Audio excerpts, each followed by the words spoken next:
on Sheet C this morning. Conveniently, Sheet C, and we are in the C bracket qualifying section of our tournament. The A qualifiers are all complete. Those happened last night or yesterday afternoon at the 4 p.m. draw. Team Weagle, the defending champions, took the A qualifying spot, so they will be in the playoffs. And if you're not familiar with our format here in the junior provincials, it's a triple knockout, so you have to be beaten twice, or should learn my numbers, 3 times. 3 times to be eliminated. So the 2 teams that were in that A qualifying game, Weagle and Young, they have moved on to the B, and they'll move into the C brackets as well. So the game that we're featuring today, Langlois and Mosher, these teams have had a bit of a more rough go so far, having dropped into the C bracket, and so they've got to win this game and 3 more to qualify out of C to make that playoffs and try and get the title here. So we'll meet the teams. Throwing the blue rocks, Team Mosher. We have Skip, Nick Mosher, 3rd, Sean Balon, 2nd, Evan Henniger, lead, Aidan McDonald, and the coach. I'm having a bad morning so far. The coach is Chris Mosher. And for Team Langlois, they're throwing the yellow rocks. Keith Langlois, he doesn't call the game, but he does throw last rocks. Craig Weagle throws 2nd and calls the game. So that's who you see in the house. Aidan Henniger is 3rd, Ryan McDonald lead, and they are coached by Karen Langlois. This is the battle of the parent coaches, and it won't be the only one that we have this weekend. We have a lot of parents who volunteer and dedicate a lot of their time to coaching. In this case, Karen and Chris, I think they've seen each other a few times already this year, and should be looking for a good game. So is this your first time commentating at a junior provincial, or any commentating, Jeremy? Very first. Awesome. Very first. Well, it's very fun, and we'll see some great shots here. And so as we are in the first end, I'm just counting rocks here. It looks like Team Langlois threw first, so that means Team Mosher has hammer. And we did see the first center guard go up for Team Langlois.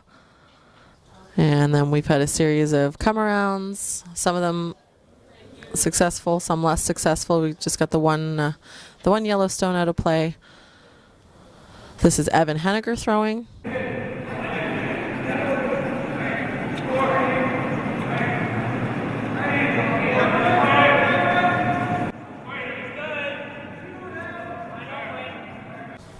So Evan's throwing the come-around. Sweepers are working hard. They already have one in the top 4 foot.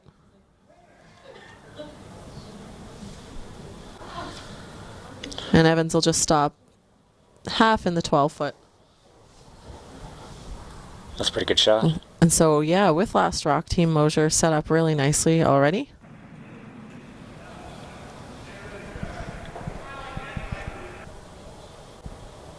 No, in the first end, they're playing pretty aggressively.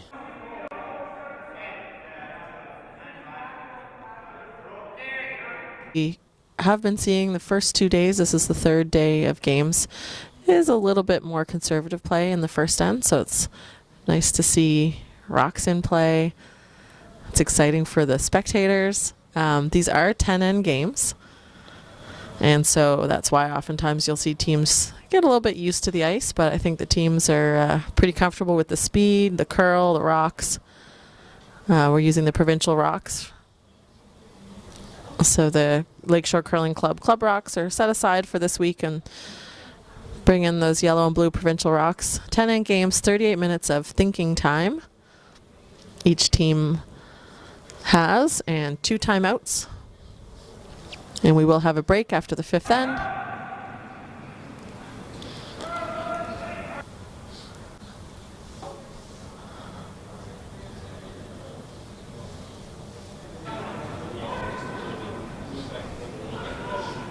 So that stone of Craig Weagle's, I was watching but kind of talking. Jeremy, did you see what happened with it? It looked like he was playing. I did. into the rings, but I think it went through. oh yeah, there it is at the back. So they're just coming around again on the other side. Yeah, Evan made a nice one on his first and looking for the same on the other side of the sheet. This one looks like it's a little warmer. Finishing it at the end. Good audible from the sweepers to make sure that Nick knew a little bit heavy, and they were able to sweep it and try and get it past that stone in the top 4 foot. Bumped into it, but if you leave that right beside the shot stone, leaves an easier double. So it's a little more difficult here. We've got Aiden Henniger throwing now.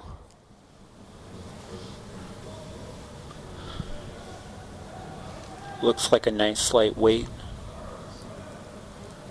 Yeah, this is the first time I've watched sheet C. I've been watching sheet D, and there were a couple pass on the ice that were running straight, but that's one of the first hits I've seen really over curl. Clipped his own rock. There was the lone yellow rock in the front of the rings. So we're getting a lot of Mosher blue stones in here right now, and they do have last rock.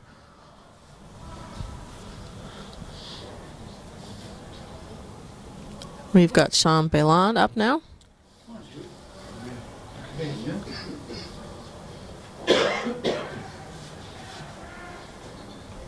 Now, a lot of times in the first end, this is why you'll see teams play a lot of hits and keep it open while they learn the ice and they learn the weights, so they don't get into trouble early in the first end. Yeah, exactly. It's really tough if you don't get a good grasp, and the other team seems to. Now, that's an opportunity there. Yeah, Sean coming up light, so probably we haven't seen too many. We saw Evan be a little heavy, and then maybe Sean pulled a bit off. So second chance here for Aiden.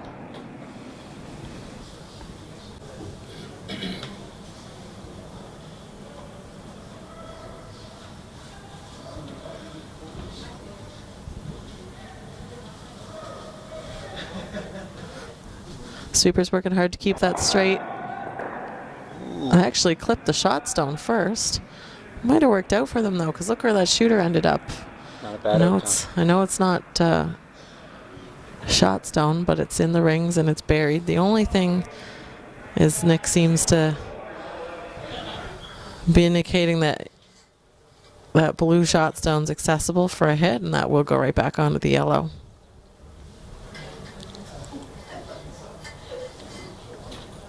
So Sean will switch sides and switch weights as well. Another tough shot in the first end, not having a lot of experience throwing down this side of the ice with hit weight. You don't really know if it's going to go straight or it's going to curl. This one looks like it is curling and it's on the guard.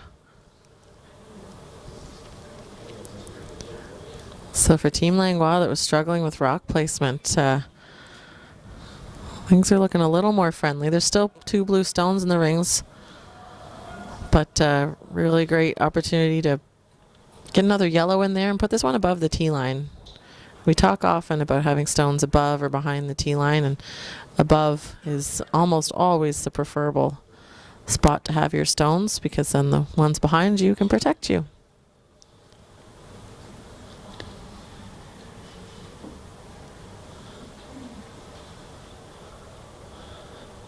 Looks like a lot of weight. And this is Keith's first, so he would want to have a good grasp of things, but that one's going to slide through. Did a game with this Langlois team yesterday as well. I guess it was yesterday morning right around this time. And that was Keith's struggle yesterday morning as well. He was just throwing his draws a bit heavy, a little bit more than the tolerance allows. So on that one, even if you're back 8 foot, you're probably going to curl up enough and clip something and stick your shooter. Keeping the shooter around is the important thing. Even light there ends up being a guard, but heavy's the struggle. That's a good point, Selena. Plan Bs are very important in curling. Do you talk often about where you would ideally miss if you aren't going to make your shot and have that in your head? Absolutely. So if you're throwing a draw, but it's okay to be a guard, then you might err on the lighter side of things. Absolutely. And that comes with experience. The more you play, the more you see. Oh, that was a great shot. So that was the shot called on the first.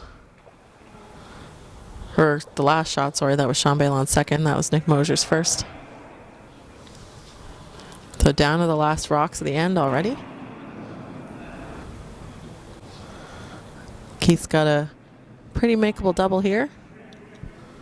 Try and cut down the Mosher team to 2.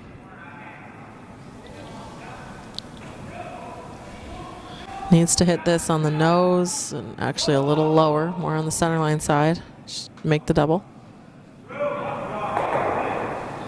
And he'll just hit the just outside nose. So Mosher sitting 2. Nick will come down, throw a draw on his last. This one will be for 3.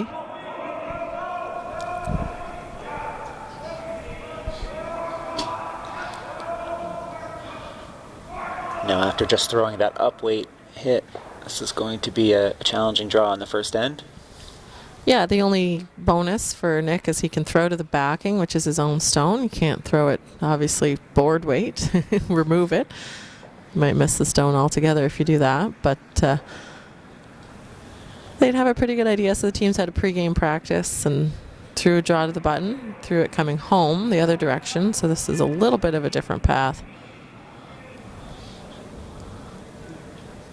There go the sweepers. Sweepers are thinking they can't hurt it, so they're going hard to make to the rings. Looks pretty good. And that'll make it probably right to the 4-foot. They didn't let us see where that was going to go, but good enough for the 3 points. So early aggressive play on behalf of Team Mosher, and they'll open this game up after 1 with a 3-point lead.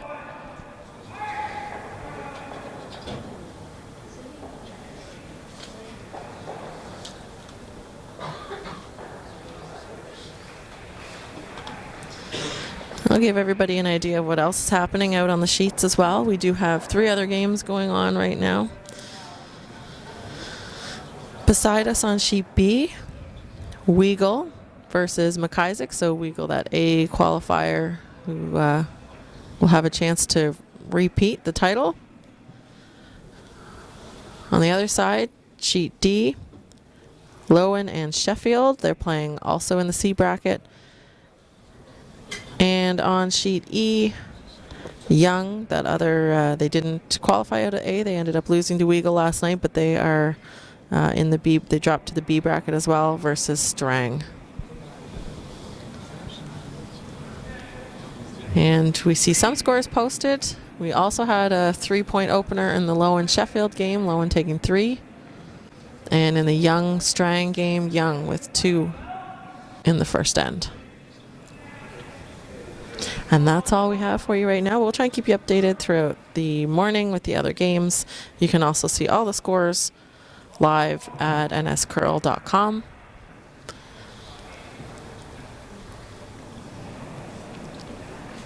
So opening up this second end, Aiden McDonald puts one top 4.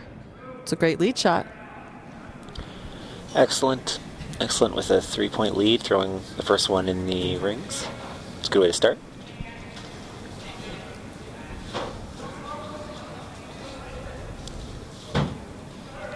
Corner guard goes up from Ryan McDonald. Just realizing with the 2 teams, both leads have the last name McDonald, and we have an Evan Henniger and an Aiden Henniger. Oh, that's right. Makes things difficult for us. Wonder if they're related. Or just Nova Scotian. That's true. All the Macs. That's very true. So I believe, are we going for a center guard here? Yep, covering the shot stone with a tight center guard. Don't want this to be too high and give your opponent the chance to come around and freeze. So tight in is okay on these ones as well. We'll see a lot of these second stones actually going into the top 12. Very nice. Perfectly placed.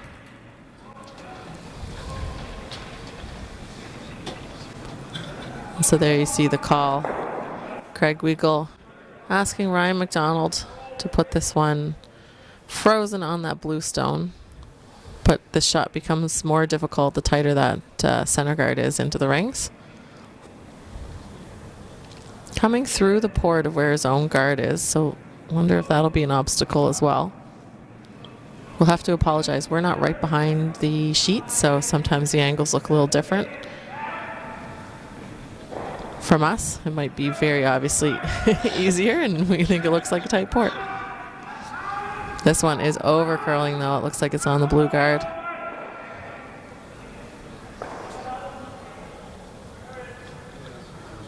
Chips that blue in. Now that doesn't look too bad of a miss. I would say that's not too bad of a plan B. Better than, say, being wide and through. Yeah, you wouldn't want to tick your corner guard over or do anything like that. So the only issue is it does leave a center guard. Yeah, it didn't roll very They're not far. as worried that there are two blues in the rings. But we saw Nick Mosher go up and sweep that raised blue stone because he didn't want to leave it high and leave an automatic double on the two blues. They're pretty flat right now.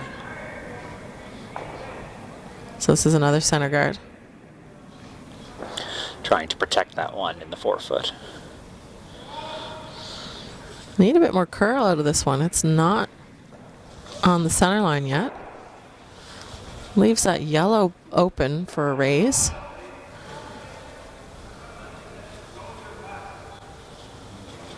Oh, I think they're looking at the double. Few options here.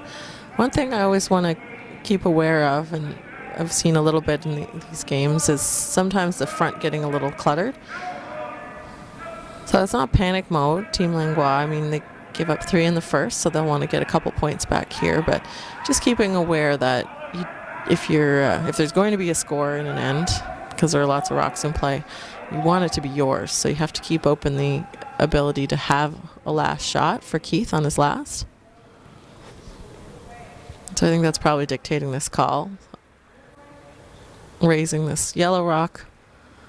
You can get a couple results out of it. Maybe remove a blue, lose one of the center guards. Plan A, B, and C. Yeah, it's great when you can kill 2 birds with 1 stone. That's a very good kill two shots with 1 stone. 2 stones with 1 stone? 3 stones with 1 Something stone? like that. I think we're going to get fired for the bad jokes. And that one over curled, raises the blue, and it didn't make contact. That's really unlucky. Right through the middle. The only benefit there is there's another Yellowstone out front, so anything that gets driven back now is yellow in color. Really unfortunate there, though, for Craig to throw and have that over curl.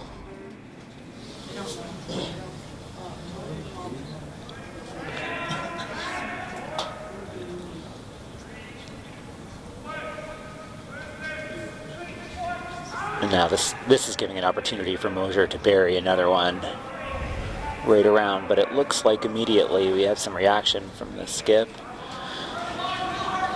I think they might have called the high guard again. Oh, is that? They can't really remove the yellows. I mean, they risk running them back onto their own. So, yeah, just another guard, I think.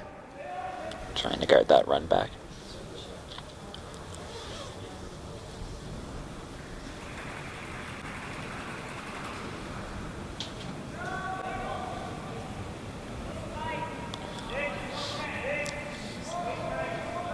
But that same run's still there, so a little more ice for Craig.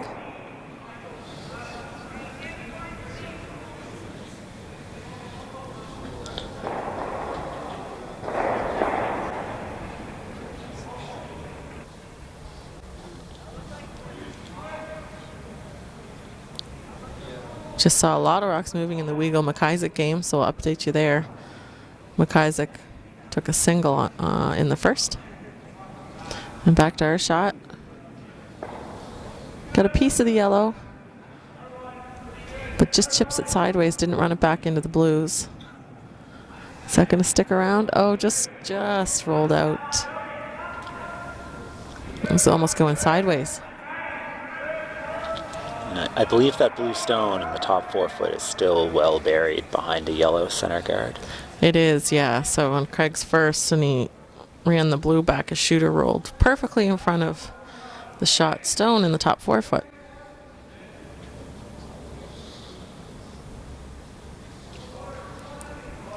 So no surprises here.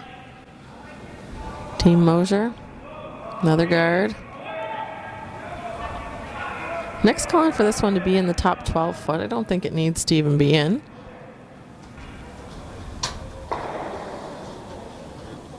It's over curling though, so they're going to rub them roll off their own. Ooh. Got by their own. Oh.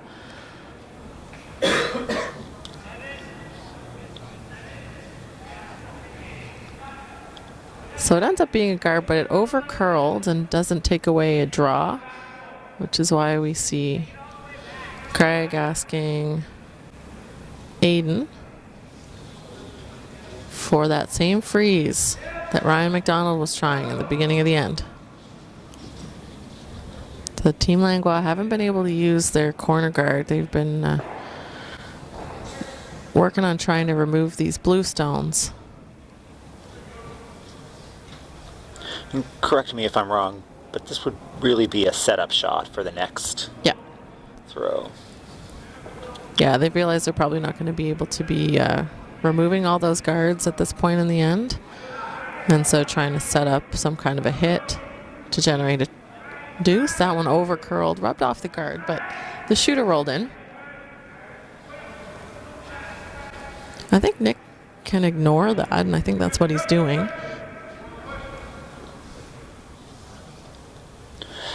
Being up 3 points, he's really just concentrating on guarding that one in the top 4. Yeah, and he's probably thinking there's not much of a double on the 2 blues, and there isn't too much of a raise on the yellow. And if anything, it's just for a single point. So guarding the shot stone is more critical. Even a single point's going to be tough in this end with all those stones in play.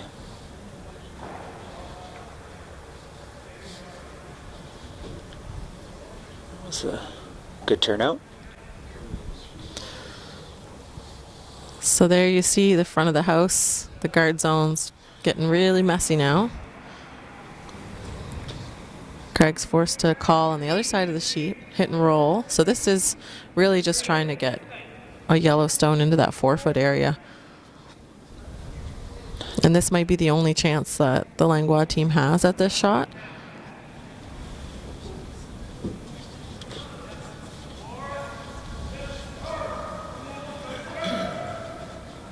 They're going hard. Just want to roll to the 4 foot.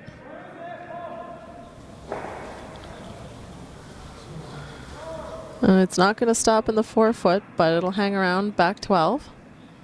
So 2 yellows hanging around now, and everything's guarded. So Team Mosher now looking at all the different ways that that blue can be accessed. And here's where, when you were saying that they're really focusing on guarding that one, it's always in the back of your mind, like, what if that one's gone? And they weren't worried about it so much earlier because there were no yellows in the rings, but now there are 2, and they're guarded. Well guarded.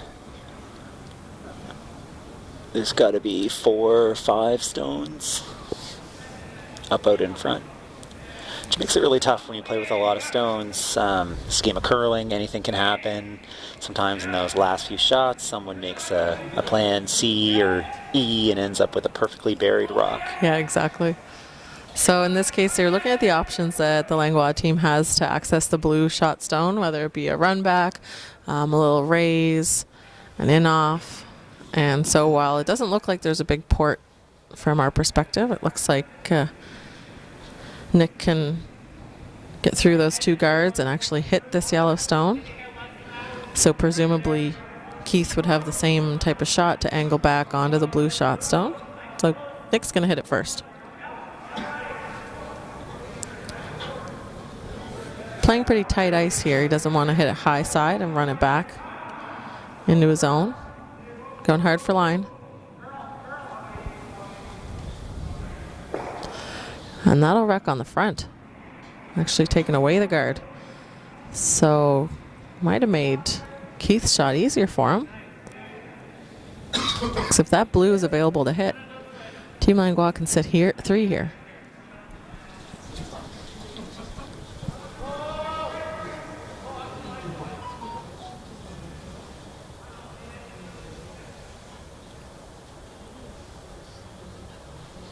It's a big shot here, chasing all end and chance to sit 3 for Team Langlois.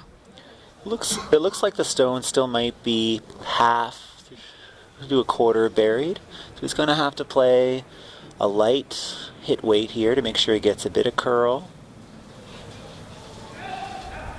Oh, the sweepers are on it early.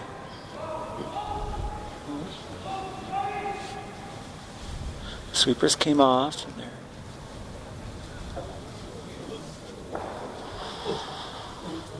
Makes that shot look pretty easy.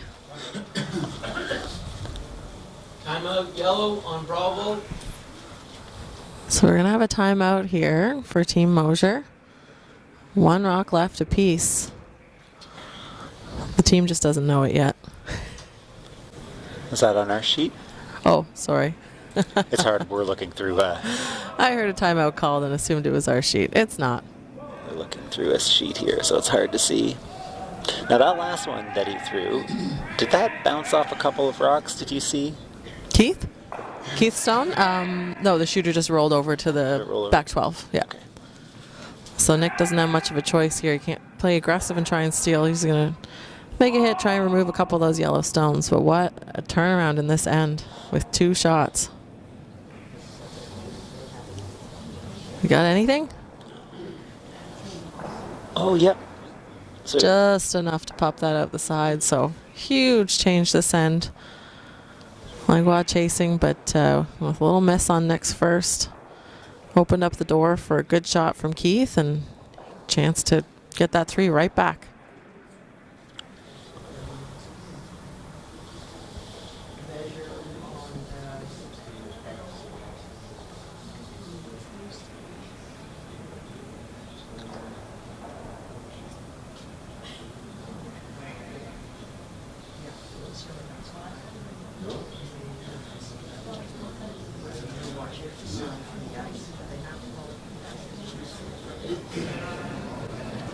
We'll see if the sweepers like it. They're usually our first indication.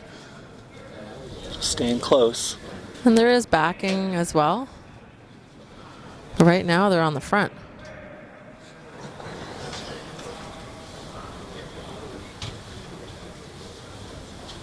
This one has to slow down.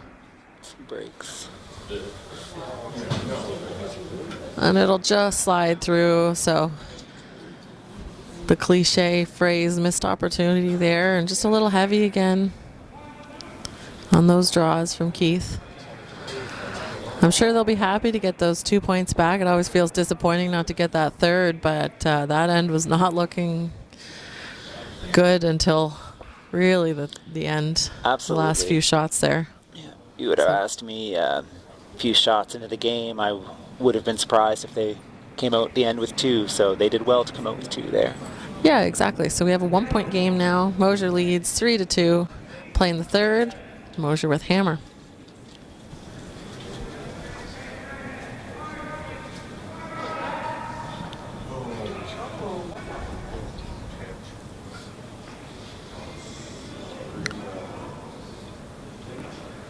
If you're not watching our other stream, you're paying attention to us, we'll keep you updated. Maybe you have 2 screens going, but in the Lowen Sheffield game, big steal of 3 in the second. Lowen leads 6-0.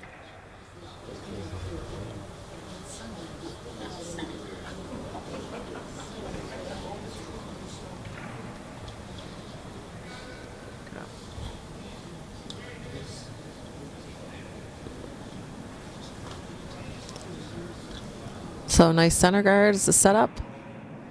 First shot there from Ryan McDonald.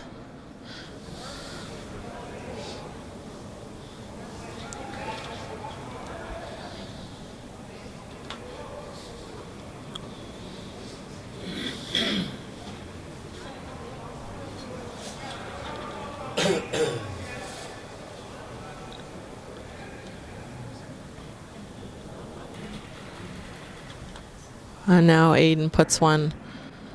Looks like that's top 8, nibbling the top 4 foot. Behind cover. Good shot.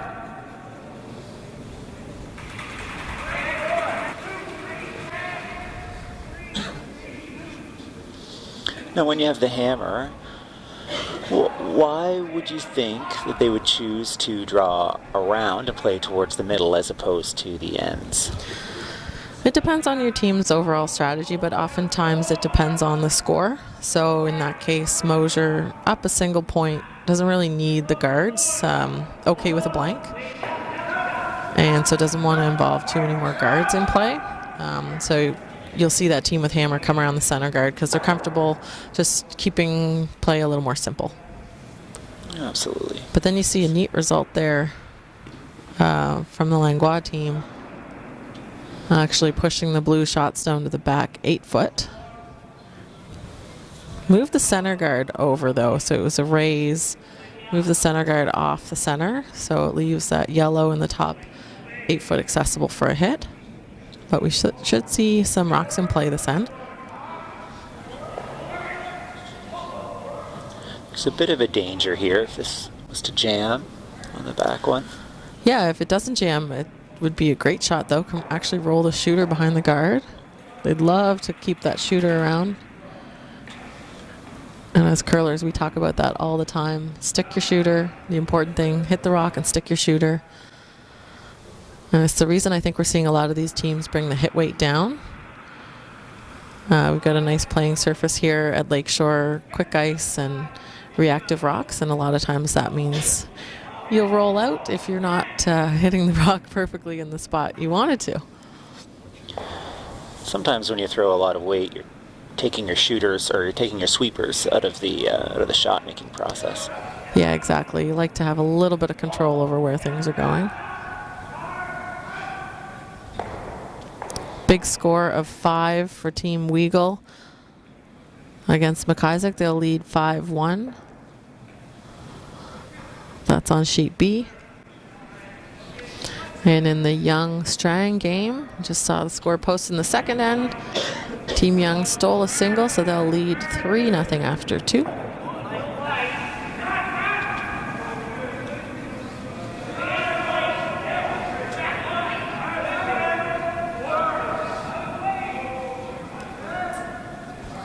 When I was too busy looking at scores, I didn't see the call there from the Langlois team. Was it to come around that Yellowstone? I believe that's right. I believe they were trying to make the scoring area smaller.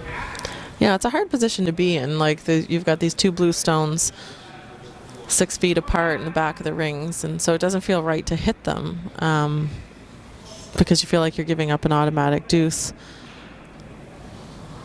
But you have to be patient in curling, as frustrating as it might be, and just try and get those rocks closer together. There's a lot of rocks left to come this end. So it wouldn't be the end of the world to play a hit on those back ones, as there you see a nice top 8 draw from Evan Henniger. Yeah, it looks perfectly buried. Again, hard to see, but not a lot of space to come around that top yellow. That's going to make it really tough.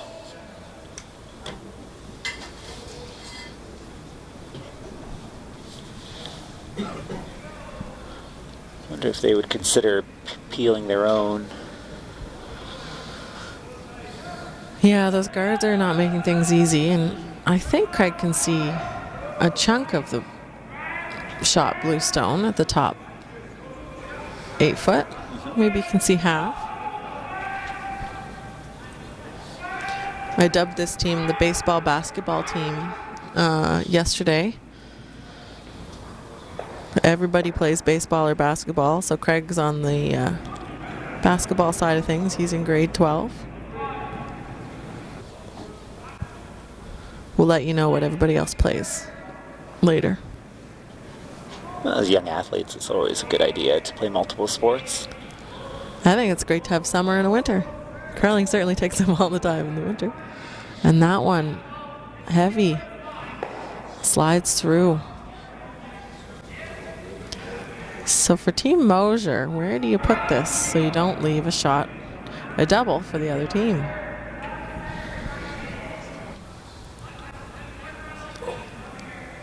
I suppose that's a position you're okay being in, trying to figure out how to sit 4 without leaving a double.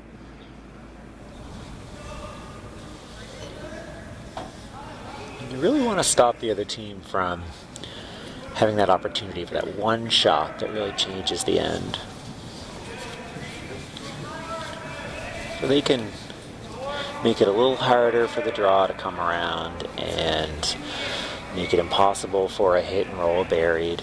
They really keep this up above that stone in the 8 foot. Little tap doesn't hurt. And So it'll rub and sit open. really gives that opportunity for that hit and roll buried now. Yeah, you can see the out. Still have to make it. It's a tough shot.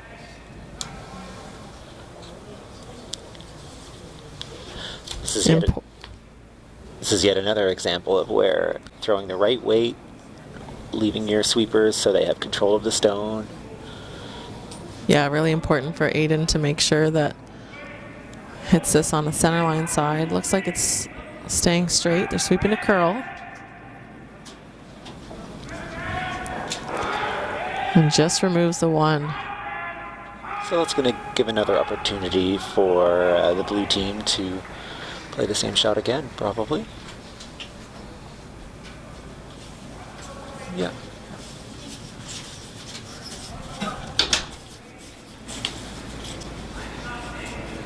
Nick's reconsidering, but I think he still likes that call. You could throw to the wings as well, but I think if you throw to the wide side, that you're going to want to try and be behind the tee line, not leave any hit and roll into the button area. But this team, they want to use the guards and try and bank as many potential points as possible. So Sean Balin's going to throw the draw. Sean's in grade 10.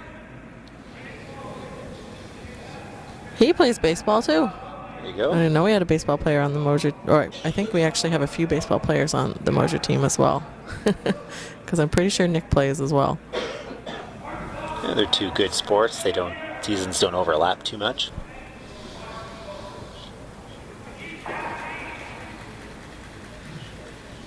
And a little better there from Sean. That one comes right up to the blue stone in the top 8 foot. Sitting 4. And not a great opportunity for the Langlois team to get anything in that 4 foot area.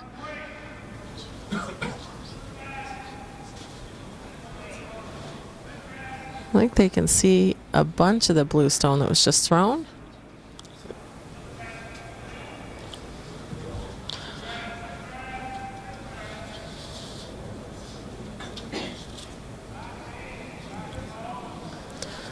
So Aiden's going to try that hit.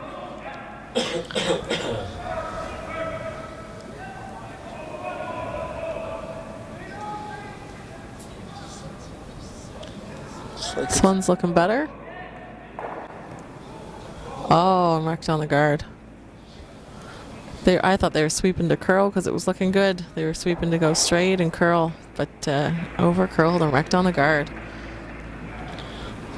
So it's not super often you see the team with hammer putting up a center guard, but here is an instance where they're happy to. Could play this. I know that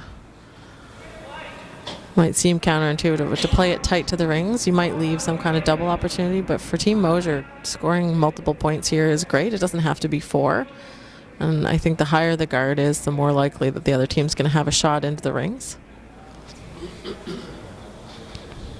We see 2 yellow stones kind of guarding the edge of the 4 foot area. So those could be raised in from Team Langlois. I don't think they're going to have a draw, so it looks like it's probably going to be one of those raises they're going to have to play here. So we're down to skip stones.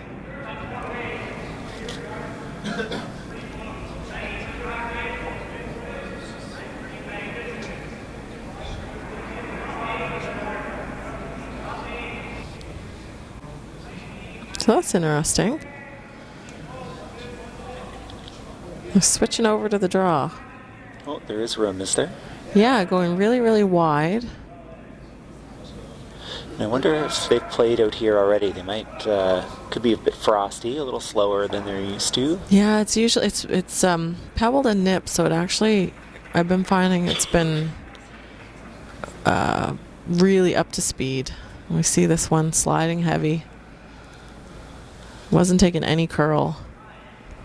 I think the players aren't used to that. Used to curling ice that gets a little frosty, like you're mentioning, Jeremy, but there's only the 4 games out, and with the ice prepared the way it is, we're not finding a lot of slow speeds out toward that 12-foot area.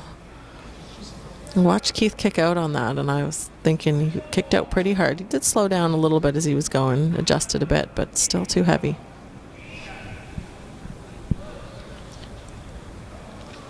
So for the Mosher team, you'd like to maximize the number of points that you can possibly get, but you're also aware that the full 4 foot's available, and you do have a raise on both sides for Team Langlois.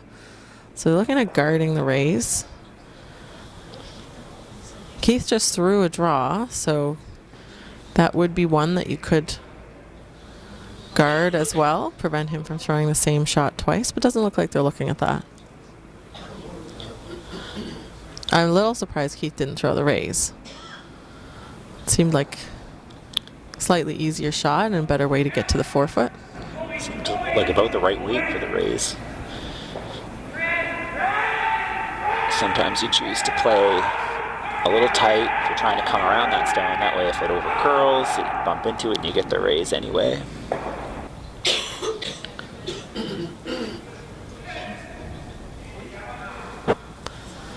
So it looks like Nick's electing to play a little chip and roll on his own.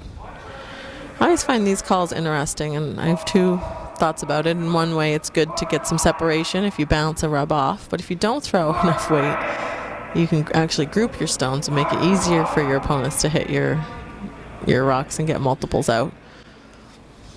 So these ones can go both ways.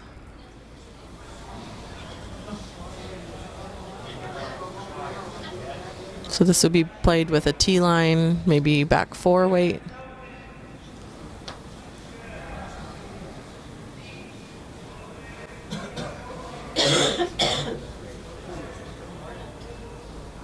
Looking to make contact with the top blue stone and roll the shooter behind the guard. That would block the raise.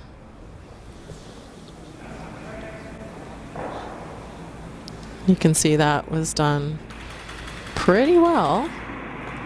It looks great from here, from our perspective. It's going to make it pretty tough.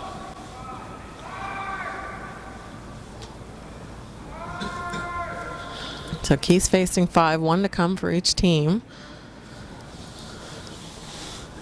And so, see that blue stone that's at the top of the 8 foot on the center line.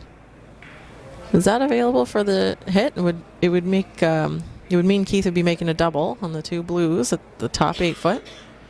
It's either that or he's playing a run back. I just didn't see what they indicated there. They're talking and we can't hear them. The one on the center line in the 8 foot looks to be buried. I'm wondering if he's going for the one on the left. Oh, he's playing an out turn. Yep. Rub off the back of the center line one. If he could ever slip in behind, he might be able to be buried behind a few stones. Here we go. It's coming in. Ooh. Shooter goes all the way to the back. Nice. That worked out really well for the team. Didn't think the yellow would squirt as far as it did.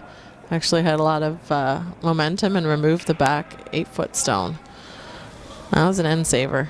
Now, I don't believe there's any way to get to that stone. Now, it's not shot, it's second shot, but it sure does limit the damage. Yeah, great recovery from Keith. I know they won't be happy to give up the 2, but much better than 5. Absolutely. There's still lots of time left. This is only the 3rd end. And for Nick, they sit 1.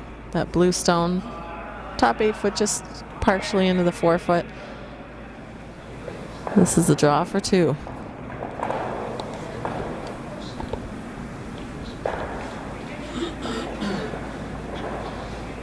needs to bite 4 foot for the 2 points.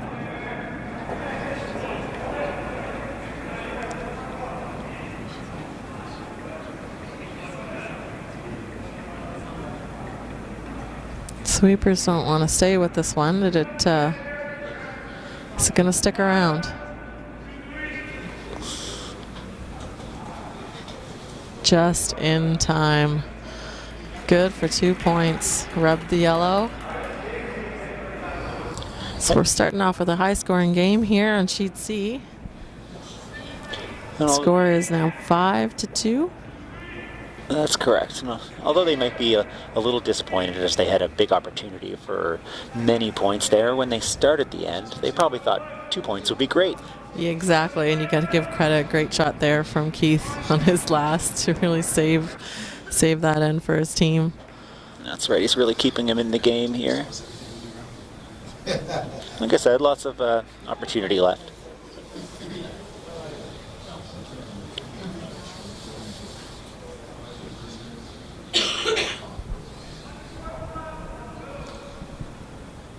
So I'm just looking for other updates for you. On sheet E, big score of 4 for Team Strang. They were down 3-0, scored 4 in the third.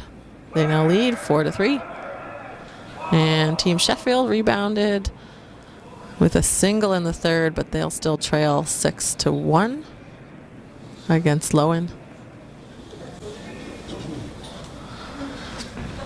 And we got complicated setup on sheet B in the Weagle-McIsaac game, so we'll keep you updated when they finish the third. And back to our sheet. Aiden McDonald puts another one in the top of the rings.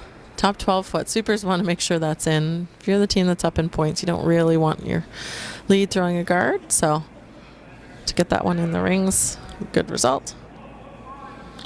Yeah, ideally at this point, I would think Mosher would want fewer rocks in play, and Langlois would want more rocks in play.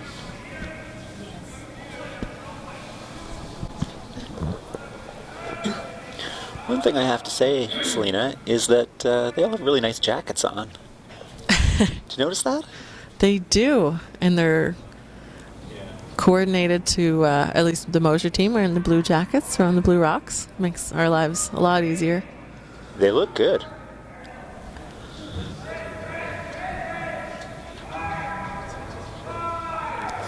See a few sponsors and lots of organizations helping out, contributing to the sport.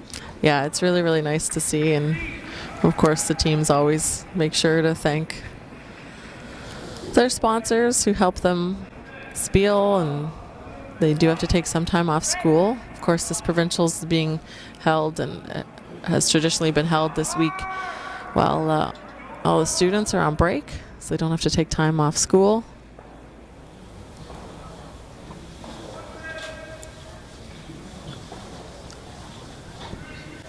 That was an excellent shot. Splitting those two, separating them a little bit, getting two in the rings. Yeah, making sure they're both in the rings as well is really important, as we see Craig has a decision to make with how he wants to proceed with this end. The corner guards on Ryan McDonald's first is a little far over to the wings, but Craig's seen that you can make a hit and roll, and try and roll behind that corner here. That's right, and getting shots down here isn't important. There's lots of time left in the end. They just, a goal to leave that shooter in the rings when they're done. Stick your shooter. Ryan's another baseball player. He's in grade 10. Been curling for 6 years. Between the two teams, we've got quite a bunch of experience. They're all high school age. Lots of years to come in juniors. Go all the way up to 21.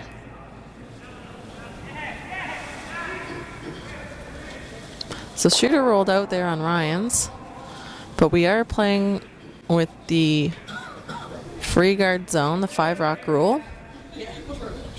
If you aren't familiar with that and you're familiar with the old 4-rock rule, well, you just add a rock. So now you can't remove your opponent's guards until after the 5th rock has been thrown, which is what we just saw there. Team Langlois, they're not going to be removing guards just yet. No, I think that's good. They're ignoring the blue stones in the middle. I think they can do that at this point in the end. Really looking for that deuce.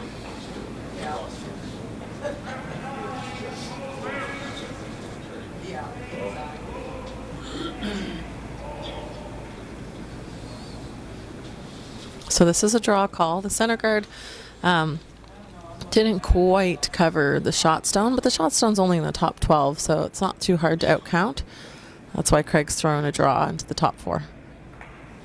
It's hard to tell because the yellow kind of blends in really good, right?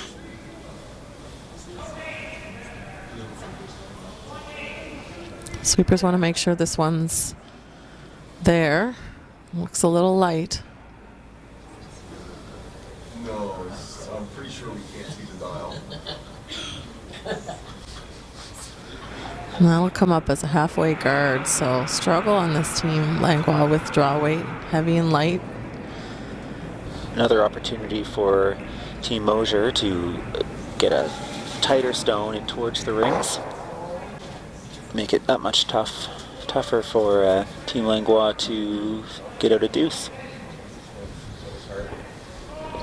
Yeah, the team without hammer, they're always focusing around that center line. They're not trying to bring play to the wings. That's the team with hammer to do that. This one's looking really nice.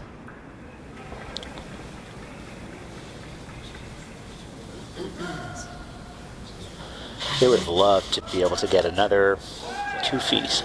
Yeah, into the 4 foot. It's funny, that's 2 coming up light in that center path.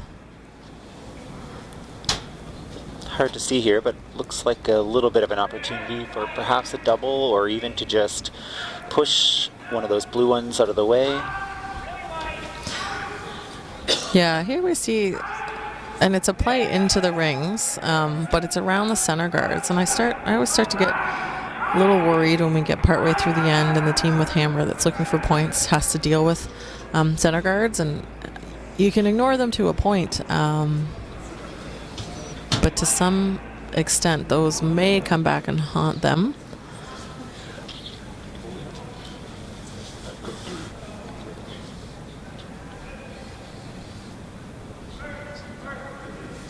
The sweepers are going hard. We should be close. Ooh, that nipped on the blue guard. I think that was probably a pretty good result. I think you're right. Good way to miss tight, Yes. clip the guard. Those 2 stones, they're in the 12 foot. And yeah, they're counters and blocking your path to the 4 foot, but they're a pretty makeable double. You just have to have access to them.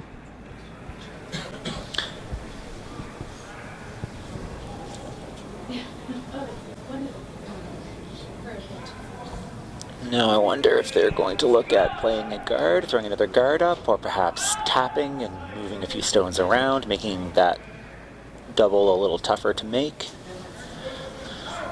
Take it off.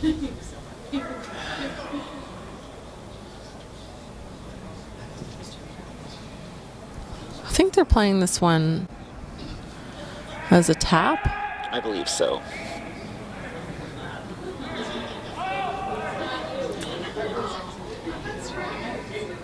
Looks a little light.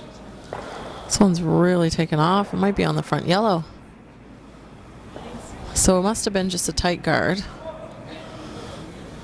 Covers, it actually blocks the double from being played, but opened up a port between the 2 guards at the front. Yeah, is there a port there? I think there is. Might just be a stone and a half. Oh, that's easy to get through. Oh, call that the barn door, right? It's like hitting the barn door. Looks easy from down this end, but I bet it looks like a small port from the other end of the ice.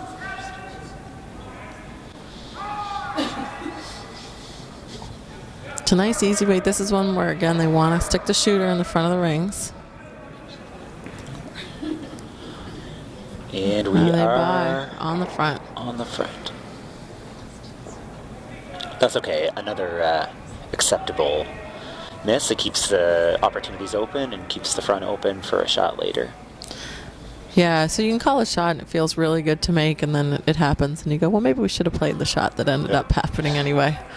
I think that's the case there. Just open things up.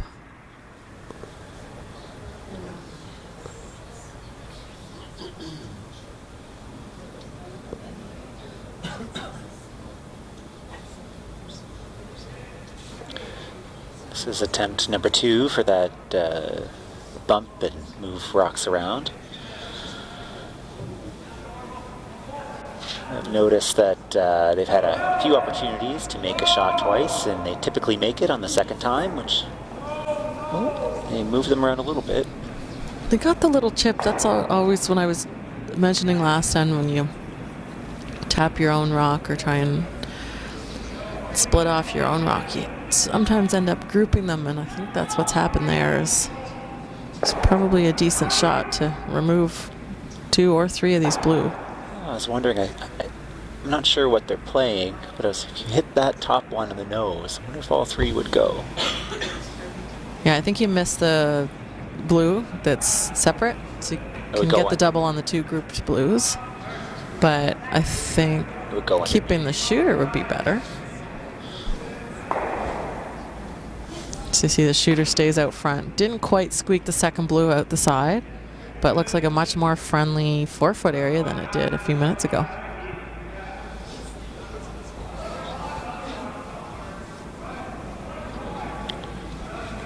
That yellow stone must be wide open. They're looking at just getting rid of it. It's a useful stone for Team Yellow. They can use it later to run back or bump up. And I think... yeah, that's exactly the reason Nick wants to hit it.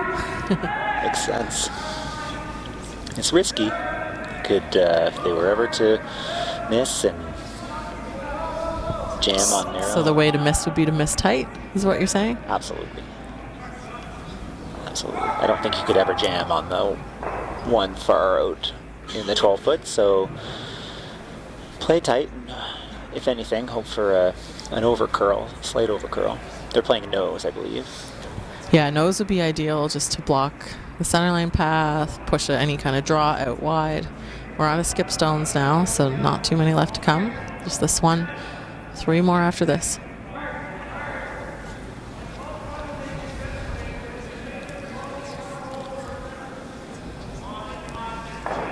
And that one curled quite a bit. Shooter won't stick around. Might spin back into that 12-foot, but goes out the side. Does the job, removes the yellow stone from play.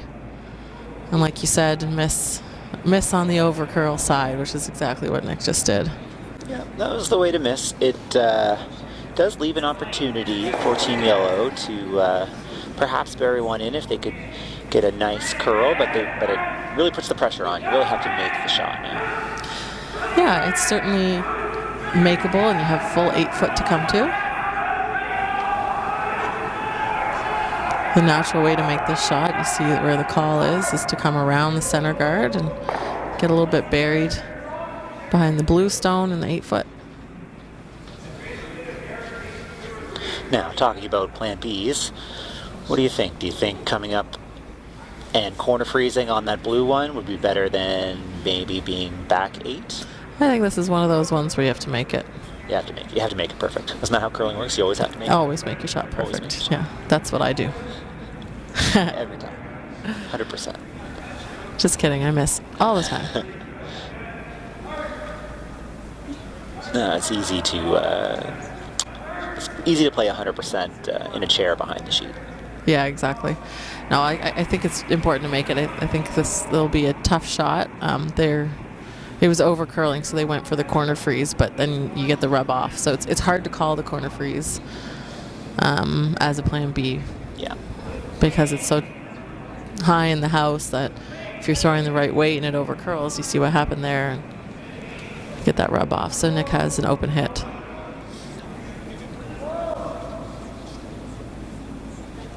But those precise draws are so difficult. Great weight, though, from Keith, so he was struggling a bit earlier, but that one was pretty close. Yeah, that was the right weight. Now, do you think they're worried about where their shooter ends up here? No, in any case, it's a force. You just have to make sure you remove the yellow stone, and ideally you'd want to leave the shooter kind of in that center line area. Make the draw harder. Keith won't have a hit for the single. It'll be a draw.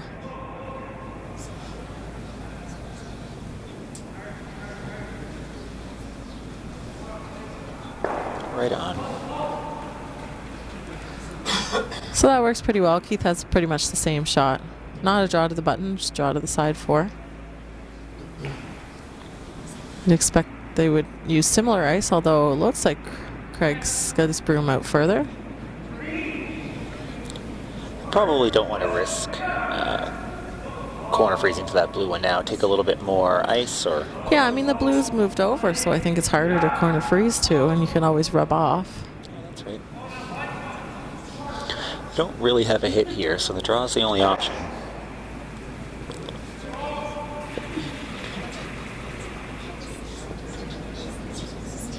So this is last shot, 4th end. Keith Langlois shooting for a single, but it's against 3 blue counters.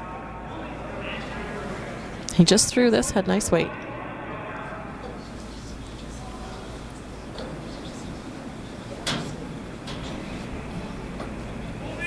This looks perfect. This one looks like a wonderful shot right to the 4-foot, so it'll be 1 yellow. Good pressure draw from Keith Langlois. No, it was really a great shot. His team will still trail 5-3, but it feels good to have that draw weight in your back pocket. It's 2 in a row. Mosher up 2. They'll have hammer in the 5th. And after the 5th, we get our halfway break. And I'm doing my regular look across the sheet score update. I only have one update for you. That's in the Young Strang game. All tied up. Young getting a single in the 4th. 4 apiece.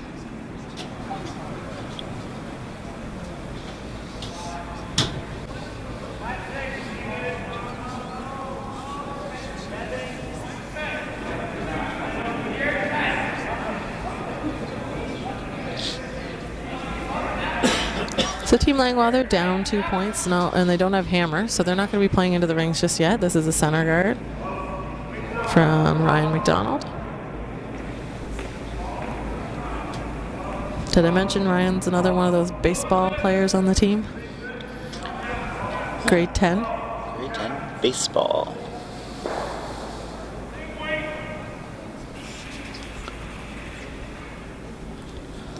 And this is the Langlois team. There's a few teams in this provincials that have players from different areas, so they don't always get to practice together. Craig lives in Hubbard's, Aiden's in Truro, and Keith and Ryan live in Dartmouth. So usually what happens with teams is they'll practice on their own and they'll get together for spiels and team practices.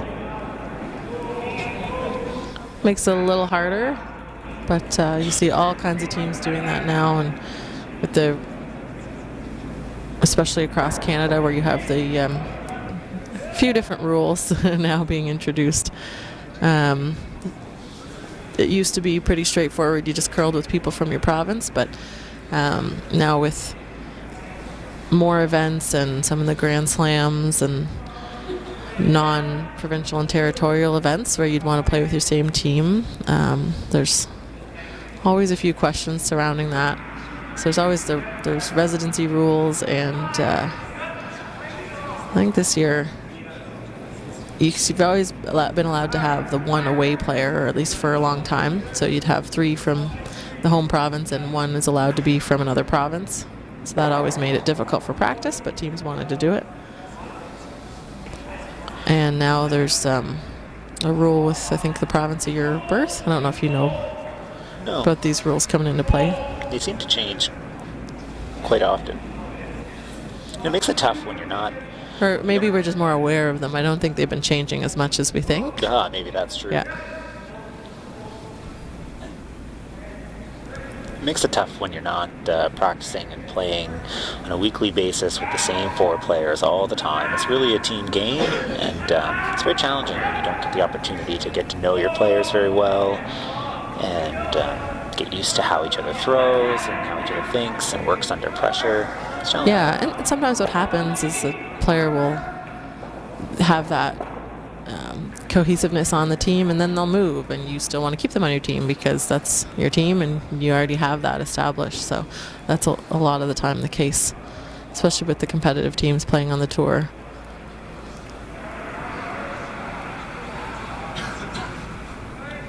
So it makes Hubbard's throw and Dartmouth seem not so bad, I guess. No, I suppose.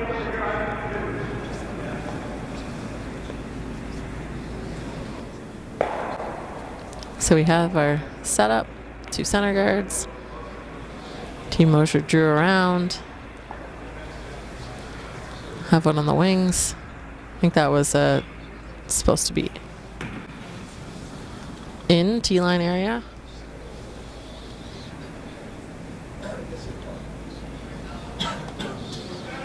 Now come around from the Langlois team.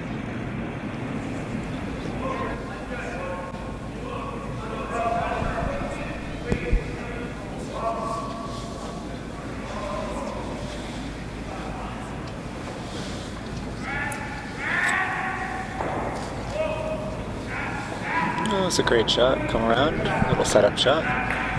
Yeah, nicely placed in the top of the house as well. Top 8 foot is definitely where you want to be. Not an easy stone to remove.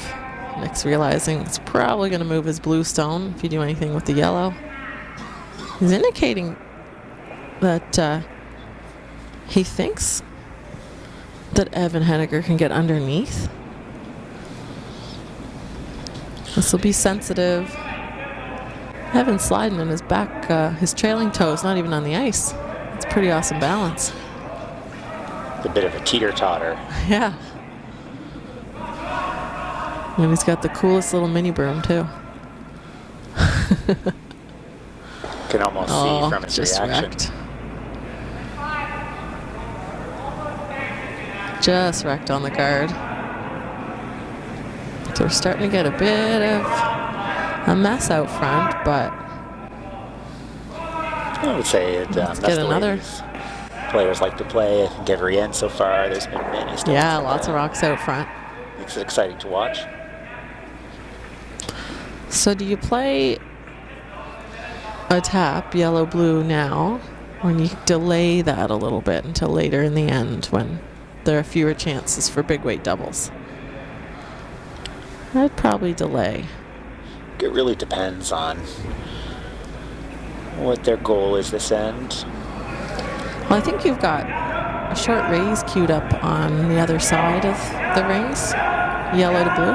So I think you can actually guard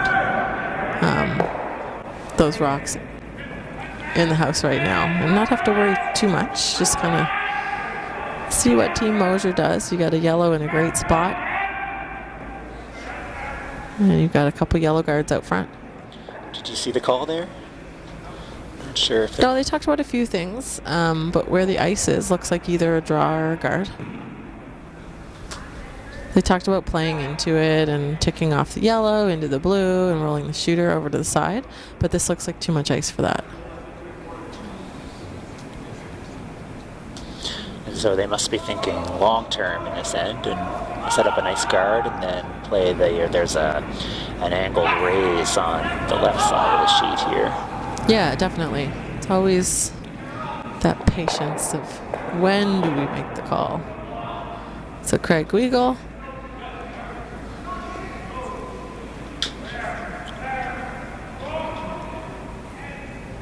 Line's important. You don't want to line up a double on the 2 yellows.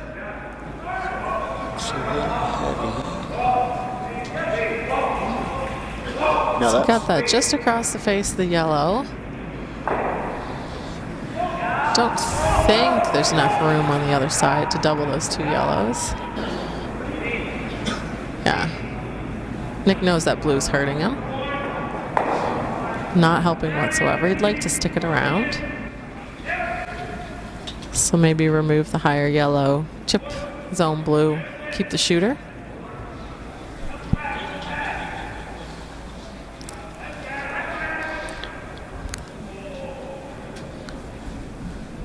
We'll see if Evan can do that.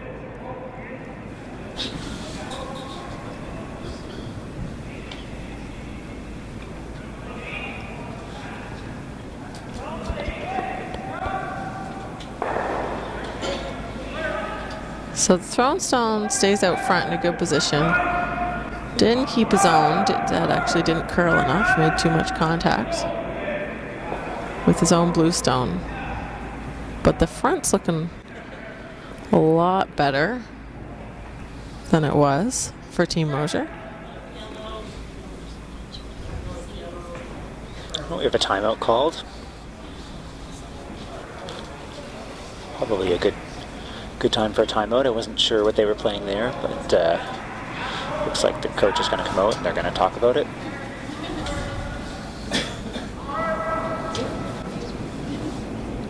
So each team we mentioned earlier has 2 timeouts. Both coaches get to come out, have a chat.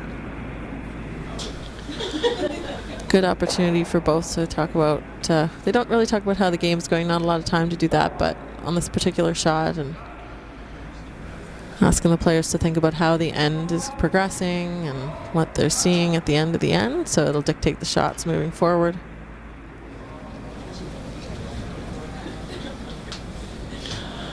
While they're having that timeout, I have updates for you. In the Lewin-Sheffield game, score of 1 from Lewin. They lead 7-1 over Sheffield. And Weagle versus McIsaac. Weagle picking up 3 in the 4th. They lead 8-3.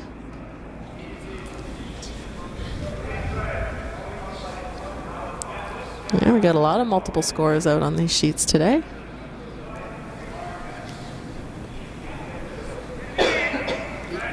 We have the benefit of sitting behind the glass and looking and seeing what everybody's dealing with, and just as this timeout gets over. So we'll see what Coach Karen had input in for. Timeouts are an interesting opportunity for the coaches to impart strategy into the game. As Selena was saying, both coaches get an opportunity to go out on the ice, so you're getting an opportunity to talk to your team, but the other team's also getting an opportunity to talk to their coach.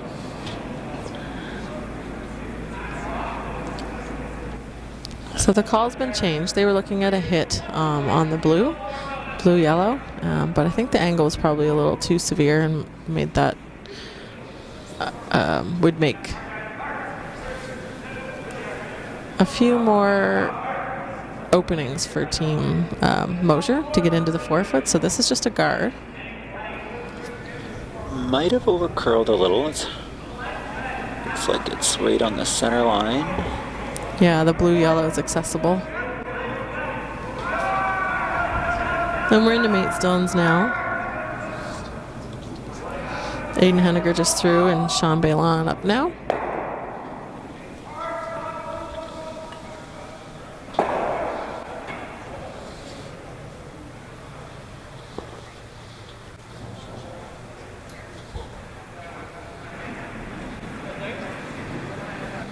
Good opportunity to clear things up a bit here. Yeah, I think they're looking for that quiet weight angle tap, blue-yellow. A lot of guards out front, so we'll have to keep an eye on what happens. Great shot. And they even left their 2, looks like they're 1 and 2. Yeah, looks like sitting 2 for Team Mosher with Last Rock. Craig Weagle quick to notice, though, we still have overlapping center guards.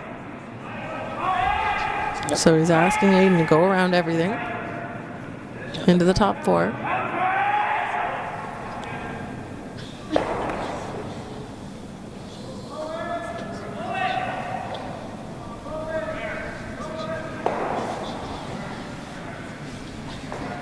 And that one won't be by the guards at all.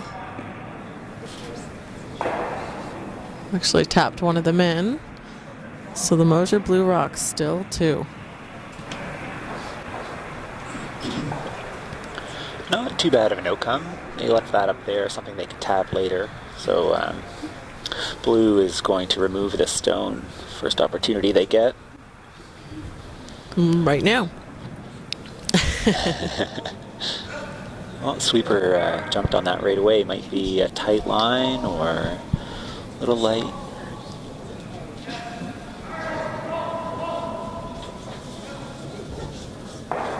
Oh, great shot. And just got away with it. That was close to rubbing both of those blue stones, but got away, and still the Mosher rink sitting 2. I've noticed the teams out there really taking advantage of directional sweeping. You can see when they're trying to hold the line, they only have one sweeper sweeping. Kind of a new thing. It's nice to see the younger teams picking up on that change in curling. Yeah, they seem really enthusiastic about it, which is nice. I remember when directional sweeping was first a concept and people were trying to figure it out, at least my team in particular. We were very excited that we could actually somewhat change the path of the rock by removing one sweeper and keeping the push sweeper on to push in the direction that we wanted. But we got a little too aggressive on it sometimes, and if a rock was wide, we would put our directional sweeper on, and then sometimes we'd miss narrow. Yeah, I've seen that. So it's been a learning process, but I think a lot of teams have been figuring it out. As we see this one, they're supposed to curl a little more and roll the shooter into the 4-foot area. Well, blue's still line 2. Undercurled on that one.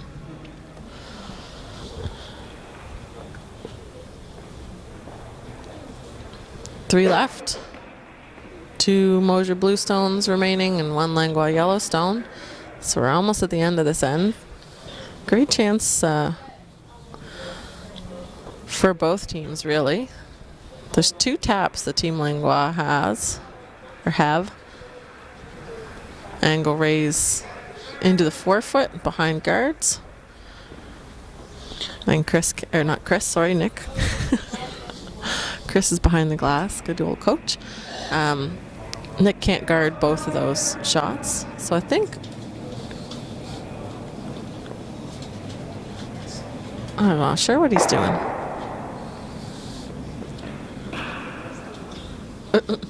We have a rogue rock from sheet B. Just visiting. It's gone now, though. Is he playing a little tap up on his own blue in the center line? I'm not sure. It's really hard to tell that. We're going to find out and maybe have a change shot because we have timeout. We have another timeout.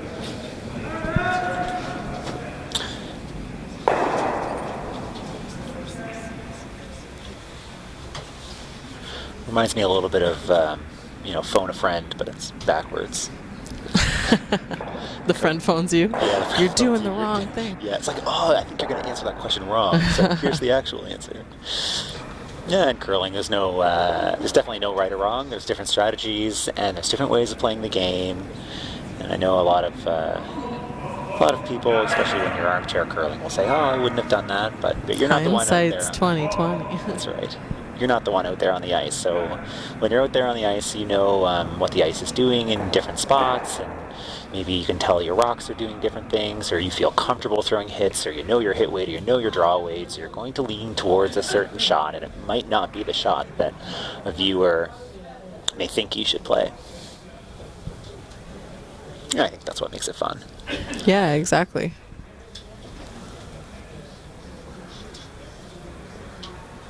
And sometimes when you're coaching, it's tough.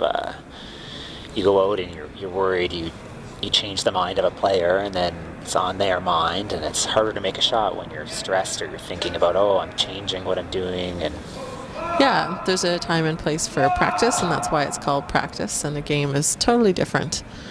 There's the mindset involved with being committed to the shots, and we talk about that sometimes with it appearing as though a team is committed to the shot that's being called to them, or maybe not so committed, and you can see where their heads lie. But I think it's really important for a team to have a general strategy that is kind of their default, a style of play that they like to have. You'll see some teams, they just prefer the hit game, so they play more hits, and you can accomplish the same results throwing draws as hits sometimes, but you can't be exclusively good at one of those things, because the other types of shots, well, you're gonna have to make those too.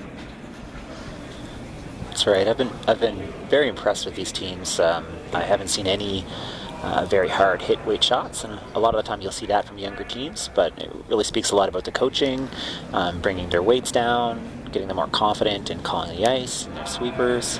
Yeah, and I think that's been a change, at least since the first couple of games that I've been watching too, is the hit weight's been brought down. Fewer rollouts, more control.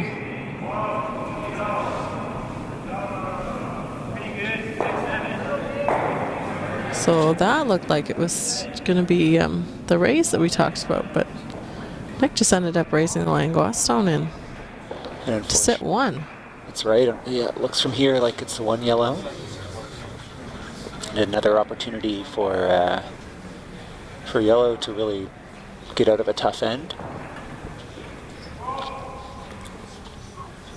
This is the draw. Yeah, Keith has an open chance to sit two here out of nowhere. They could sit top 8, just second shot. Be pretty good placement. Yes, this needs to be above the tee line. If it's behind the tee, then it gives Nick an out.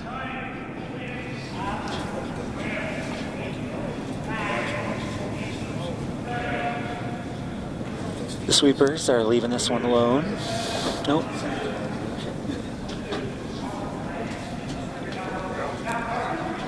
Here we go. It's always a good sign when they start sweeping closer to the end. Let's see. It's really starting to curl now. Are they on the front?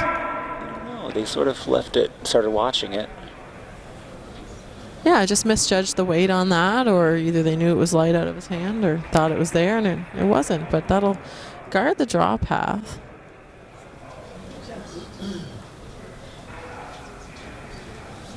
Sometimes later in the game, the ice starts to change a little bit. It starts to slow down. Maybe they...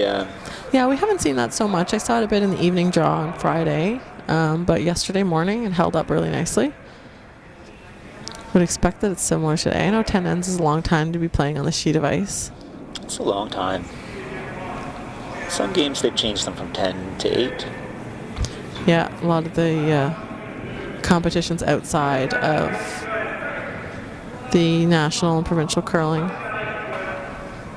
Still 10 ends though for provincials and national championships. Gives a lot of opportunity if you get down early to come back later in the game. You could really see that here.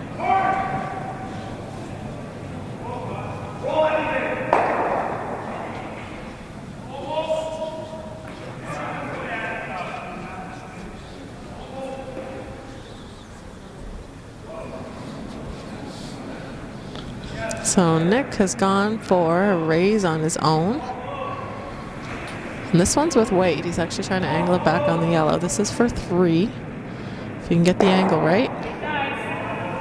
And just misses. That had to curl up a hair. And after all that, it was 1 point, and it's a stolen point for Team Langlois. They'll still trail. We're going into the 5th end break here. They'll trail 5-4. Mosher will have hammer in 6, and we'll catch you back in a few.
if you're not, it's not possible. Yeah. So did you guys have an early start to do some of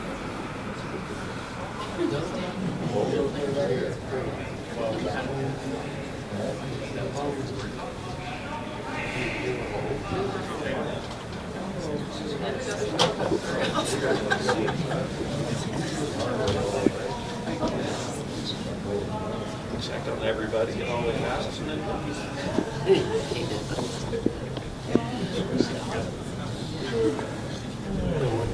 What's the first one? Well, I started this Sorry. I started 4 after 4. You were on before. Yeah, no, that's 6 to 5. Yeah. It goes well.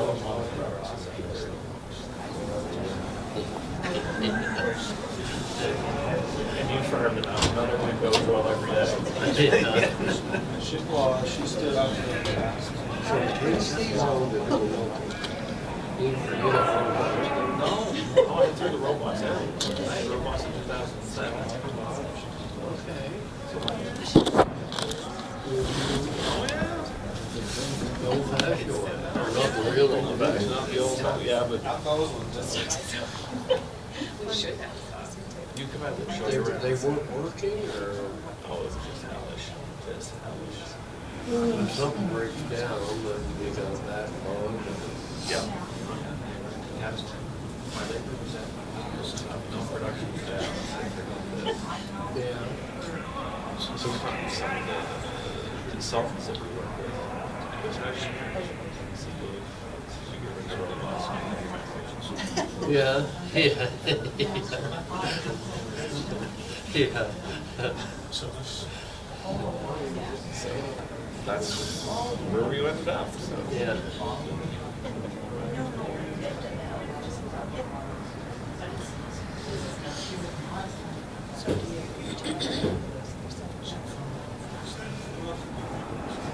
Dad, who had Alzheimer's fairly strong mobility, he still won't give up. He's got strong. The neighbors in Detroit Close, every time I see them call about 8:30 minutes, I think Dad fell and hurt himself. Yeah. Yeah.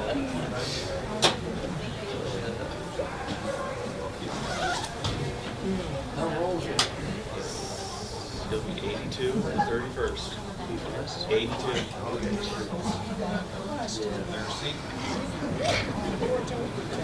He wishes he was younger.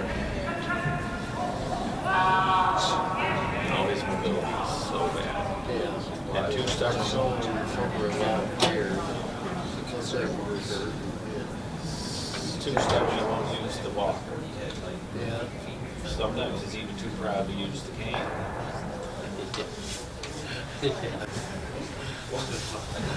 No. All those things make life easy. Yeah. He was at our place for Christmas Eve. Mom went and said, we were going to bring him. Yeah. The one step to the church was fine. The church was normal. Yeah. Yeah. Thanks. No, it's one. Remember that? Oh, well, I heard on both sides. My grandfather had his shop. And now I have a there's no I'll shoot myself when I'm 70. I'll get up before your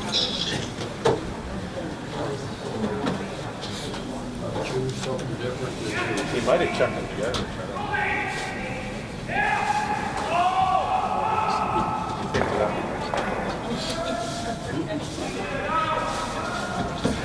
Yeah.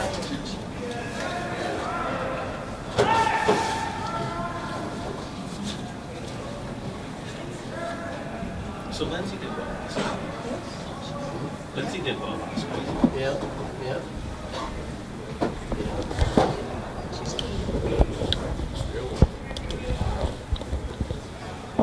And how's Lindsay knee? I never saw her with the brace on before.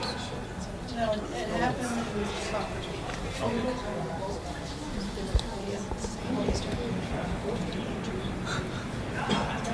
And I'm back here.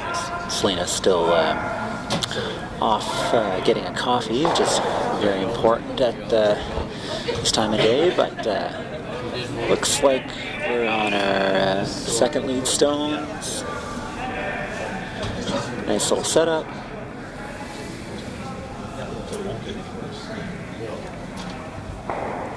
And it's quite a different start to an end. Welcome back, Selena. Thank you, Jeremy. We have our coffees in hand. Yeah, we're sitting over by the players' and coaches' entrance and exit to the ice shed, and we're getting a little chilly, so we had to get some warm drinks, but we're all fueled up for the second half of this game. And if you joined us partway through the first half, we are in the sixth end of the 2020 AMJ Campbell Nova Scotia Junior Provincial Curling Championships. Team Mosher versus Team Langlois. We're in the C bracket. That was a nice If you're hit roll. cheering on one of these teams, you'll be excited to know it's a pretty tight game. It started out a little more open, but some big swings and a couple ends. I think that's a good way to characterize the first half of that game, as unexpected momentum changes. I really see a big difference here in this end. Maybe it's just after the break, but seems like they're playing a little bit more open. Just have the two stones there. Fewer rocks out front. I think they're coming around and playing the corner freeze. A very common play. And I'll remind everybody the teams. Team Langlois throwing now. We've got Craig Weagle throwing. He holds the broom, throws second stones. We had Ryan McDonald throwing at lead. Aiden Henniger holding the broom for Craig right now. He's the third. And last rock thrower, Keith Langlois. Blue stones. Aiden McDonald starts us off at lead. Evan Henniger at second. Sean Bailon at third. And Nick Mosher, the skip. They're throwing the blue stones. A little tick off the guard, but I really give the sweepers credit there for not giving up on it. Just had a little tick, and they were able to roll it in. Yeah, it's always frustrating as a sweeper. You sweep end to end, and then you tick the rock anyway, but sometimes you can get a really good result if you've actually held it and can get the shooter to do something useful. In this case, it was not ticking the guard over too far. Yeah, that's right. A little opportunity for blue here, but a challenge shot. Still have to make it. They were sweeping that to curl. As you see the shooter rolling, and it rolls out. They, I believe they just wanted a nice tick over and to sit there behind the yellow one and sit two, but this gives an opportunity for yellow to take a second opportunity at that corner freeze, although it doesn't look like a lot of ice.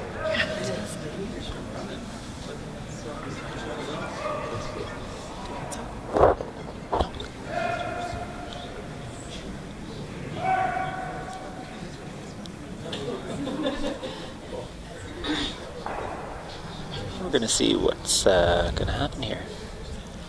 I think they're playing a soft weight hit on that blue stone. I think so too. With that ice, it's not enough ice for the freeze. I don't mind. I think we're still early enough in the end too. Craig's throwing around second stones. It's early enough in the end that you could really just play the come around game here too. That blue stone biting top button, or just full top four.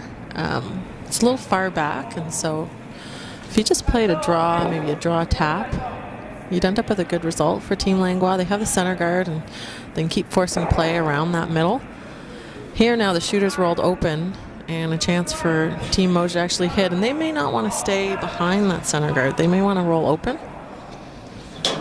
try and get a miss, maybe even blank the end. Always keeping your eye out for the easy two, though, with last rock. Just gets the nose on that one.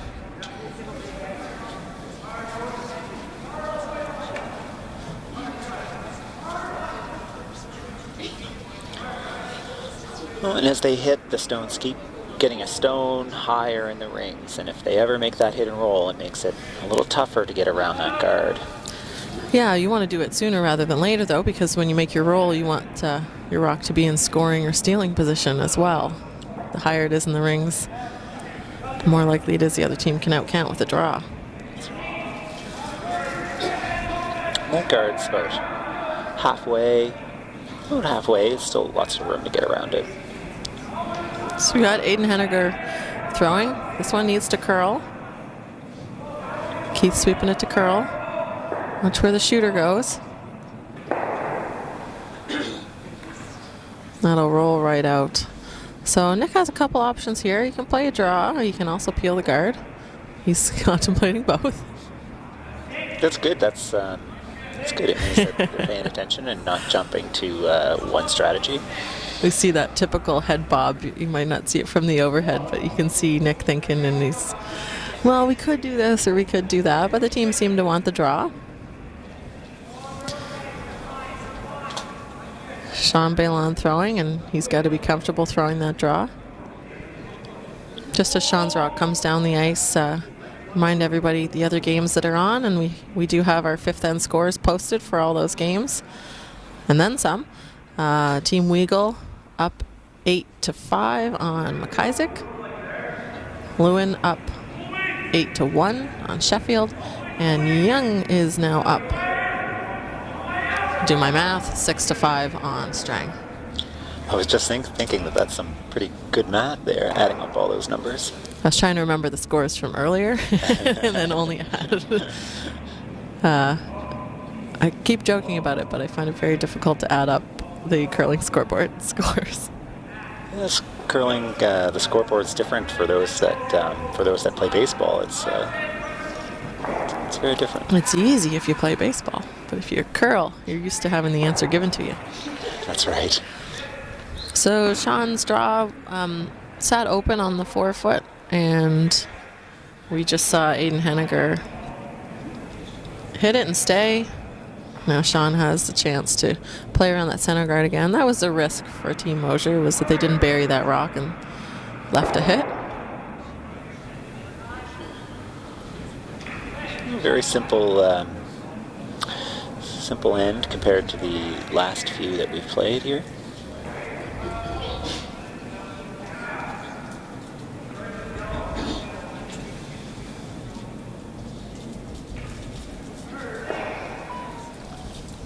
Nick's having to make sure that yellow goes out, so that one a little wide.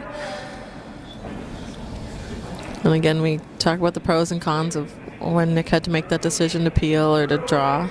If the draw had been perfect, we'd be talking about different options here, but in this case, little miss and roll out, and now the door is open for a nice draw here. Down to Skip's Rocks. Keith Langlois first. He's trying to draw a top 4-foot. They're sweeping for line, but it's really important to know what the weight is as well. They don't want to be behind the tee line on this one. And if they are, want to make sure it's buried. I don't think they'll get either out of that. That one's high of the center line. Didn't over curl over the center line.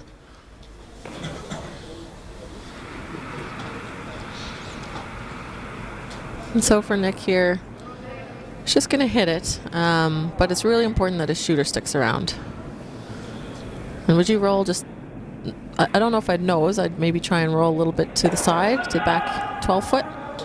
Yeah. Try and force Keith to make a hit where he can't roll behind the center guard. Because of course at this point I think the Mosher team is happy to blank. Yeah, I don't even think rolling out would be too bad. You really don't want to nose it and give them an opportunity to freeze and tighten up that scoring area. As long as you get rid of this one. And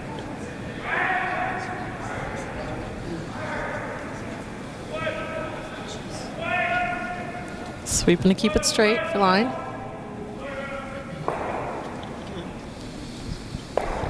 Pretty much hit that on the nose, so Keith doesn't have a... you're looking at the freeze or the hit. Yeah, not really, I don't think, an option. I think you have to play the hit. The freeze is pretty difficult and the rock's wide open. So if the freeze isn't perfect, it's a gimme hit for the blank. You're really trying to force Mosher to a single or steal here.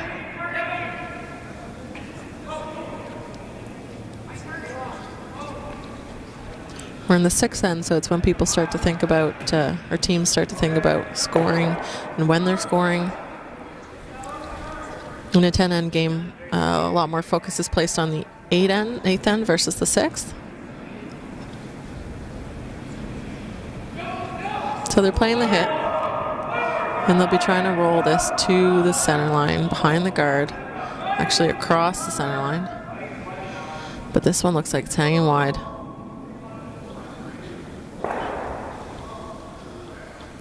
So there's a chance too for Team Langlois. If they knew they weren't going to roll into the center, then they could really work to roll it as far over into the 12-foot as possible to try and get a miss. Change the location, change the ice. Yeah, it did roll a little bit, so it's a different hit.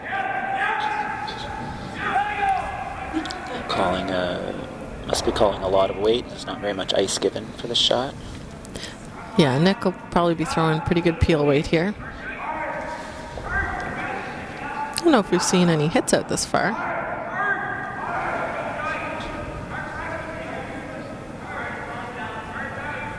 Usually you'll throw the up weight and keep the tight ice and know that if he knows, that's okay too. That's exactly what will happen. So it'll be a score of 1. Team Mosher will take a 6-4 lead. And that's where I'm talking about. It's not the end of the world. Scoring in 6 usually seems great. You want to get a couple, but one's not bad. They're still in the lead with hammer in the 6 for Langlois. They were down 5-2 at one point, so they've decreased their deficit, and they have hammer. It's not a bad spot to be in. If they could tie it up after this end, get their deuce, and Yeah, even after the 4th, they were down 2 without hammer. So in this case, they're down 2 with. So they've improved their position.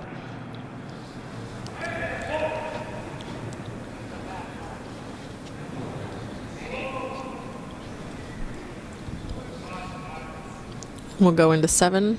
Team Langlois will have the hammer. See if they can generate some points.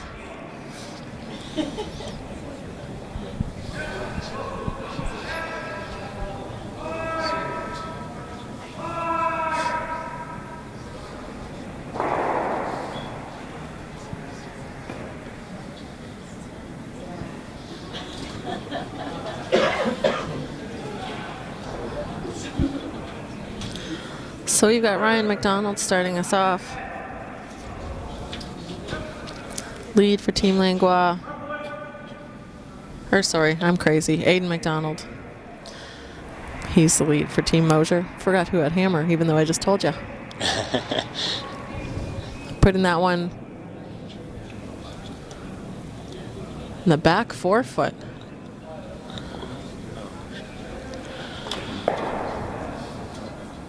Back button, I'll give him full credit. Aiden was putting most of those in the top 4-foot in the first half of the game. That one's sliding a little bit deep.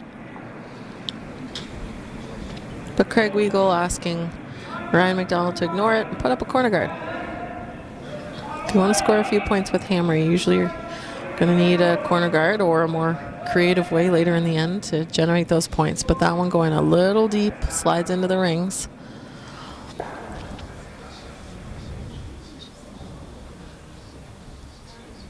So Aiden will be able to hit that.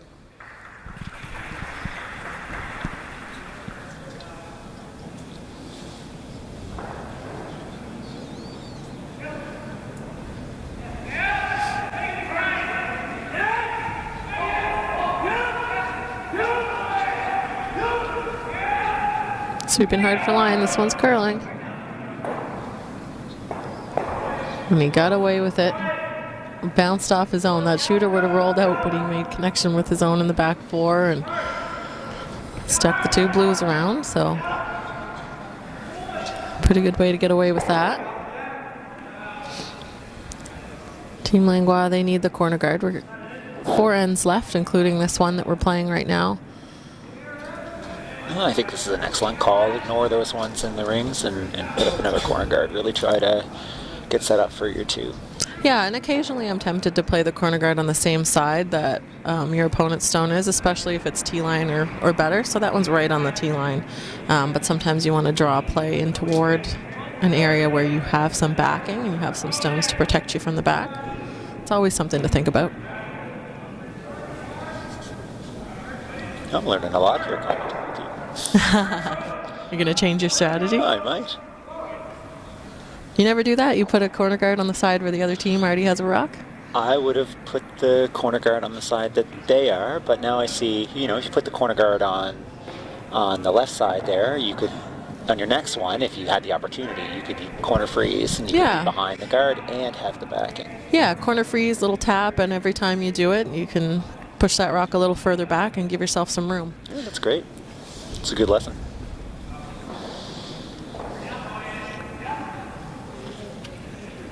I find the biggest thing with those kind of calls is to have a plan for your end. So in this case for Team Langlois, they're down a couple points, but they're only down the 2 and they have hammers. So if they can get 2 and then force in the 8th, they'll be in really good shape, down 1 with hammer.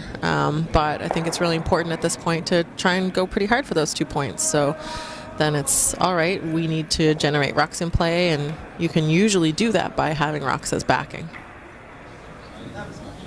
Absolutely, and that makes your lead shots really important, and making sure you get that setup really started really well, which is almost what happened here. We had that first stone that came in the house, and they were able to hit it out, and makes it a little tougher for a team like Langlois to generate their points. But now there's 2 guards up there, so there's an opportunity here.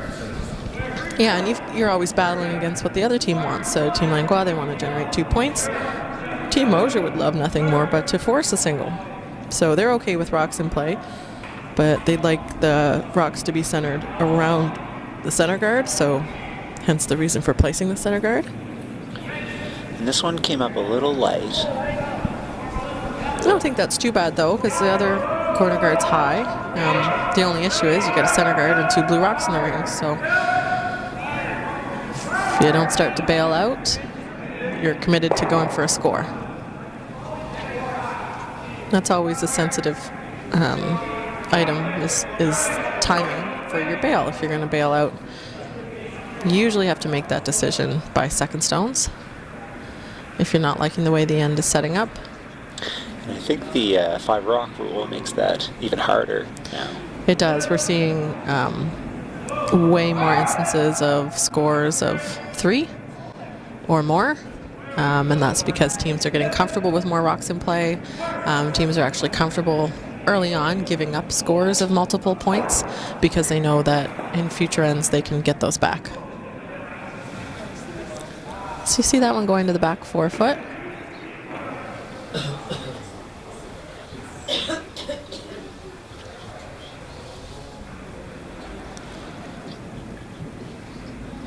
Craig coming down for his second. So we can see a good chunk of that blue rock at the back 4, but I think he's actually making a play on the side 8-foot rock. Hit and roll and using that just thrown stone as backing. Again, this is where using those rocks behind the tee line for the team that's down in points comes into play. A little bit of opportunity here. If they were ever to roll over top of that blue one, they could actually end up buried behind their yellow corners on the other side of the sheet. So yeah, lots of room to roll.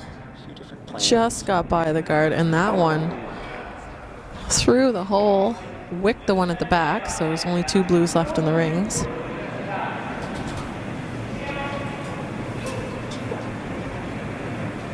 I'm going to assume Craig threw that well, so they either too much ice or too much weight. We haven't seen a lot of rocks being played inside out this game, so sometimes it's a bit of a guess on the ice.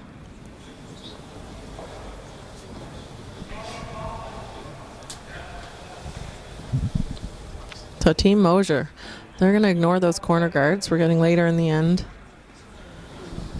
First of Mate's rocks here with Sean Bailon throwing.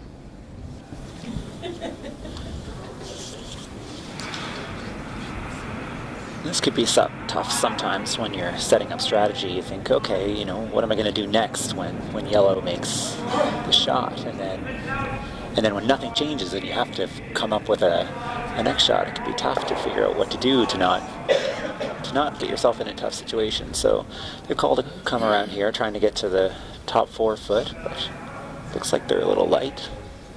Yeah, that one's going to be on the front. See if they can get some separation between the two, but they look like they're pretty locked together.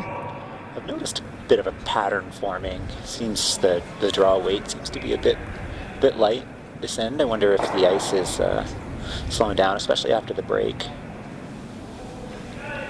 Usually we'll see a little bit of the heavies after the break on the first couple draws, but we're later in the end. Mate rocks, so then that goes back. They get used to the ice again. I don't think we told you anything about Aiden Henniger yet. Aiden also plays lacrosse. He represented Nova Scotia at the 2019 Lacrosse Nationals in BC. He's trying to head back there.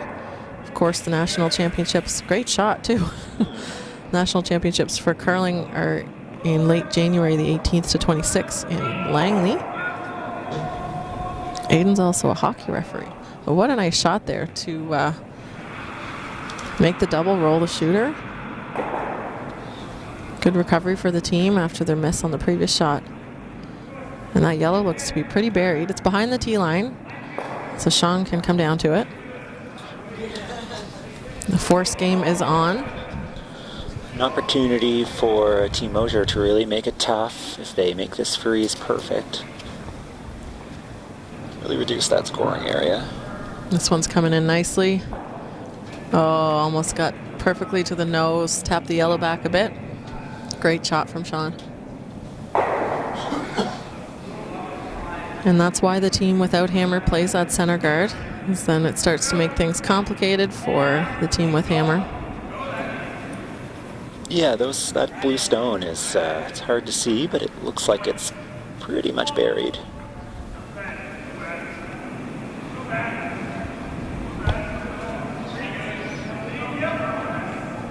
So they're gonna have to play a bit of freeze or a tap that blue back a little bit, try to be shot after this. Yeah, I think they're trying to move the blue stone. You have to be careful though with the heavier weight. It's not curling as much.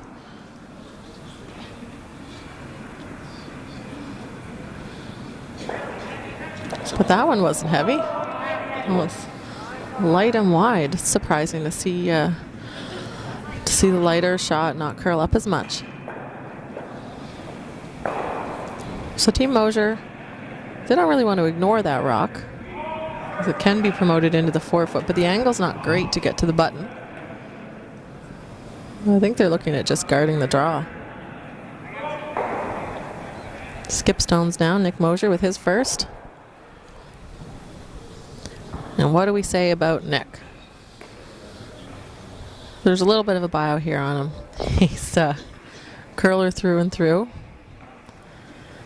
Apparently he wanted to be a hockey player, but his older brother, Thomas, was always at the curling rink, and he had to go there too. Realized probably could go forward with this curling thing. He's never looked back. He plays baseball with Sean, his third.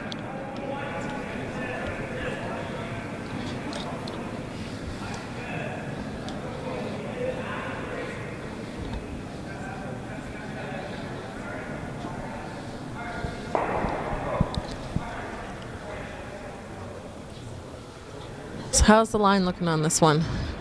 The line is hard to see. It looks like they're just outside of the yellow one, so it's a bit wide. Yeah, it's hard to tell if there's a hole between the two blue guards, but it looks like it came up just enough. I don't think Keith has anything on that side of the sheet now. Guards the raise and guards the draw. There's no raise, and I don't think there's a draw there. I wonder if there's a hole there to come in with good weight, and even if you get rid of your back yellow one, just get rid of that blue one and flip over there. But there might not be a hole.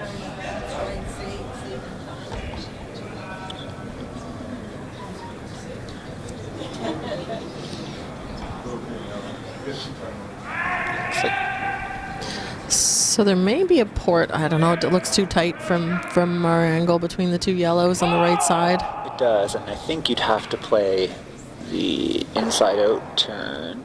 Maybe that's what they're doing. And Or it's the run back. Or it's the run back. So That's there's right. the lone blue in the middle. If you could ever run the centerline blue straight back, pick the 4-foot shot rock blue out. Yellow sits 2. Tough shot.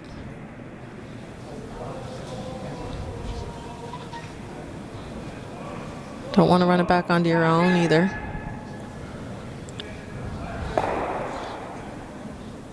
And actually came off the guard at the front. Worked out really well because that's all the guards are gone except the one that Nick just threw. So there's multiple ways for Keith to get into that 4-foot area. And now it becomes really important that that yellow still is in the top 12. So Nick's probably going to be playing a guard here. And I think he has to guard his shot stone. This is a very important shot here. Sometimes you hope at the end you get to play a guard, and then sometimes that guard that you have to play is so important. It's a high pressure shot. Yeah, the line is what matters on this one, so you don't want to give, Nick doesn't want to give Keith a chance to get any part of the center line side of that blue stone.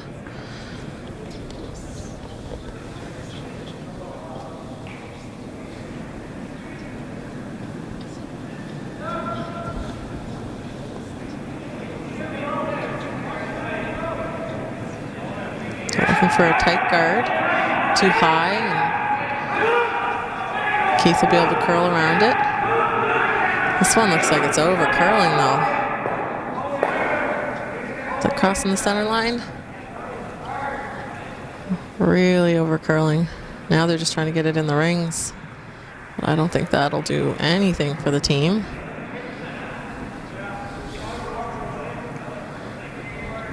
A little tight out of his hands. I don't know if Nick just came out a little tight on that.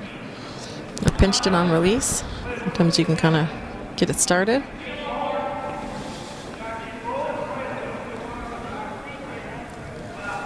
But a shot for 3. It's a big opportunity here. Gotta slow down, take your time, take a deep breath, and think about hitting the broom and throwing the weight. Yeah, it's one interesting thing about the throwing order. So Keith doesn't hold the broom, doesn't call the game. He has that ability to just throw the shot that's called. So this is a big one for 3 for the Langlois team here. Down 2. Line. Great shot. And made perfectly. What a good shot. They'll take the lead for the first time this game. It was 6-4. Langlois now leads 7-6 after 7. That's gotta feel good. Yeah, it's really nice that, again, that end did not look like... There's been a couple times this game where the Langlois team looked like they were struggling, weren't able to put rocks, but they kept enough around and somehow got the front open, and Keith had a shot on his last, and both times Keith has had that shot. He's been making it. He's really been playing well this morning. Had a couple of nice shots earlier in the game that really kept them in those ends and reduced some big scoring opportunities for Team Mosher. He's going to be really happy with his playing this morning. Is it update time? It's update time. We have 7th end scores in all of our games. No change in the score in the Weagle-McIsaac game. 10-5. Weagle leads. I don't know if we gave you the 6th end score, but I was watching it even if I didn't say. 10-5 Weagle leads. McIsaac with hammer in 8. In the Lewin-Sheffield game, I have to do some mental math. 8-3.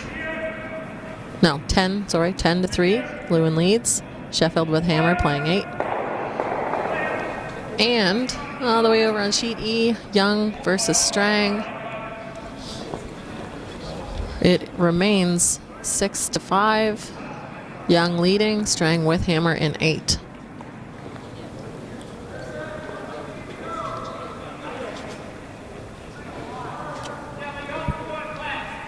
And again, lots of scoring going on. We see some of our first blank ends there in the 7th, which is not surprising.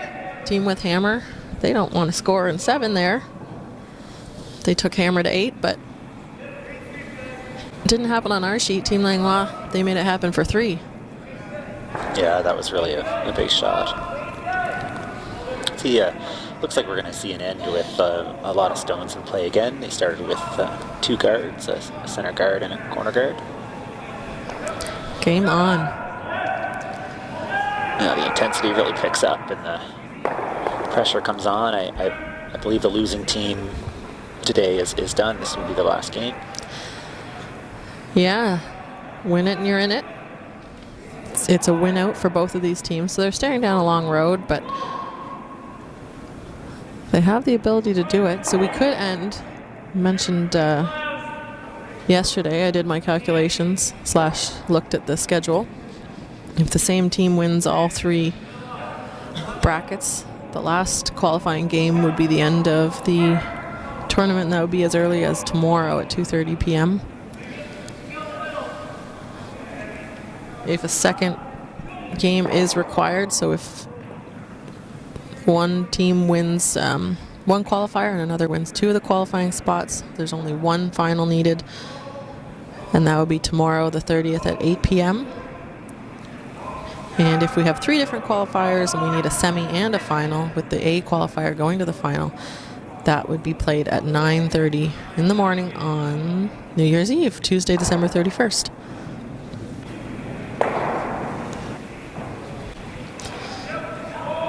And some of you may be paying attention to the Women's Championship as well. We saw Team Stevens best nodding last night in the A qualifier. So Stevens is the A qualifier in the women's, and both Stevens and Notting also drop into the B semis. So they'll be playing this afternoon at noon for a chance to play in the B qualifier spot. So the junior women's draw is at noon.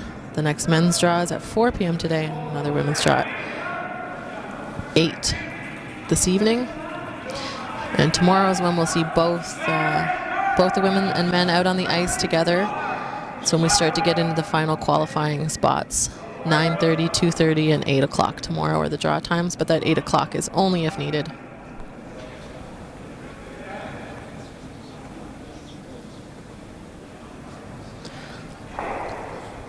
We're starting to see some setup here. We see yellow center guard with looks to be about maybe quarter buried or behind, so that's not too bad. Team Mosher, they're putting up the second corner guard here. So you see teams really indicate by way of their calls what's important to them in this 8th end. Oh, sorry, is this the peel and roll? I think it is. Yeah, hit and roll. I think it is. It could be a straight. We're field. far enough in the end. We want to stick that shooter over as a corner guard. Rolls out. I was thinking we were 2 shots earlier than that. And 5 rock rule free guard zone would be in play. But a pretty straightforward setup that we've seen through the first few rocks here. Rock in the top 8 foot for Team Langlois. That's a force rock. They don't necessarily want to steal, or it's not necessarily good enough to steal. Usually you need to be closer to the 4 foot for that. But they'll continue to guard it. And Team Mosher, they'll look for a way to use their corner guard and try and get one behind that corner guard, but they're always having to keep aware of that 1 stone in the top 8 foot. They'll be waiting for a missed guard.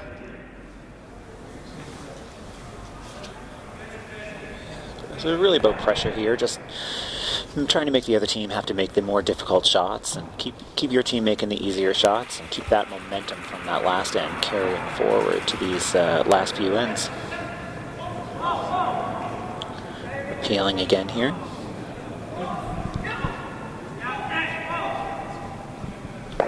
Like I was saying, this is one of those scenarios where Nick's going to have to be patient. He'll wait until he doesn't really think that the guard is in a great position and may make a play on the stone in the rings. I almost got the run back there. Rolled the shooter over.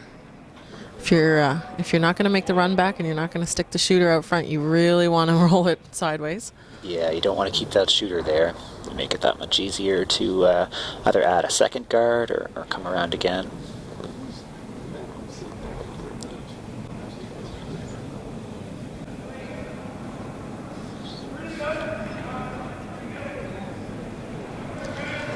No surprise here. Center guard. That's right. We try to keep it interesting for you, but sometimes it's the same shot over and over, and we're just being patient.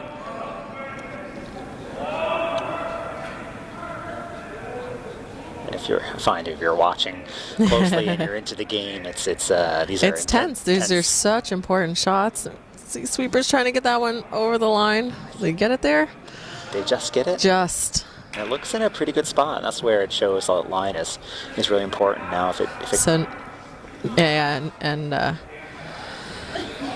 Nick's asking Sean, can you see the yellow in the house on either side? It's such a high guard that sometimes you'll ignore it.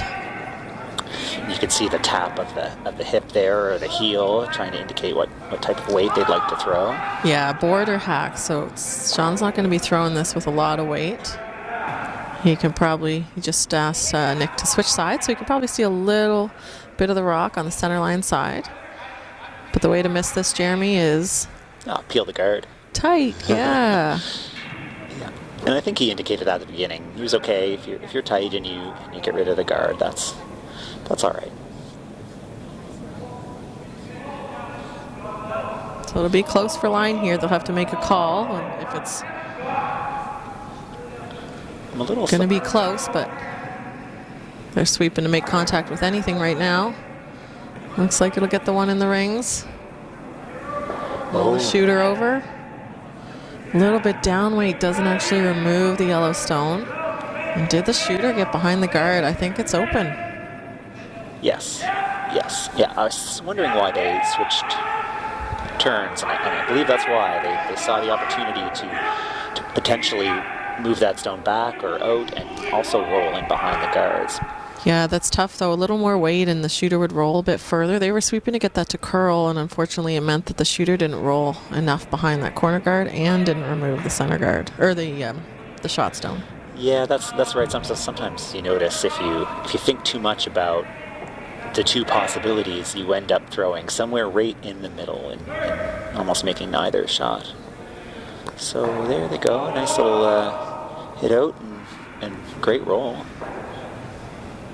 It's hard to see where those line up behind the guard and what opportunities they might have to move them around.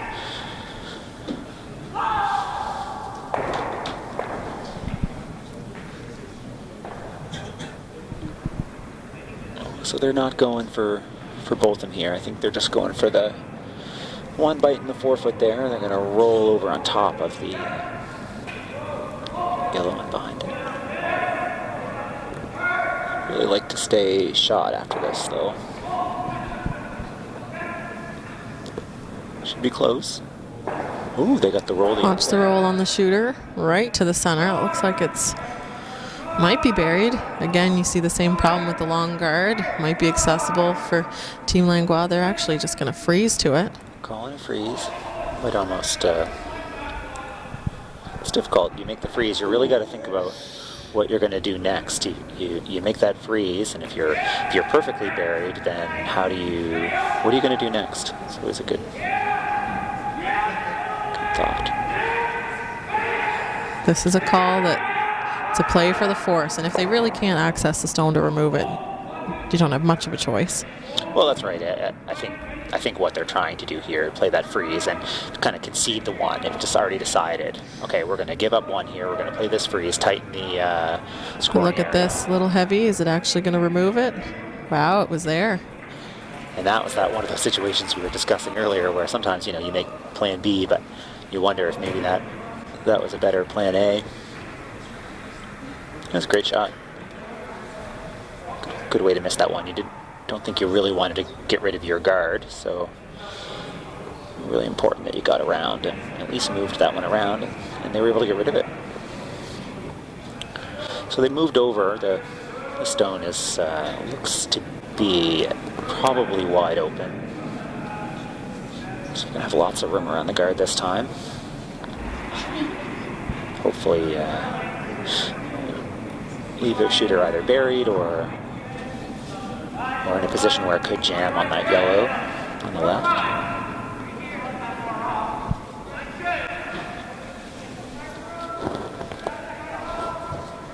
So pretty important here.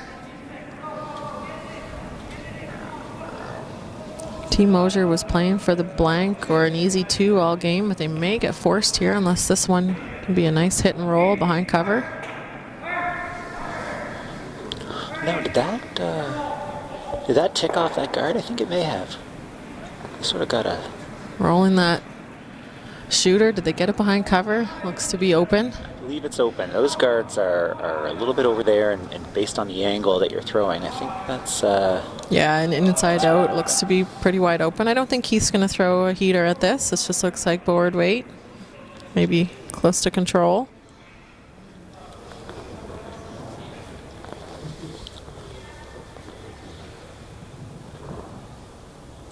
Now, at this point in time, do you think they're thinking about, what type of shot they're going to leave Team Mosher? If they roll way over, they might force a draw. If they leave it in the center, they could leave them a hit. Bury it around the guard, make it a little tougher. They're probably just hoping to get rid of this one, be in a pretty good spot. No, they rolled out.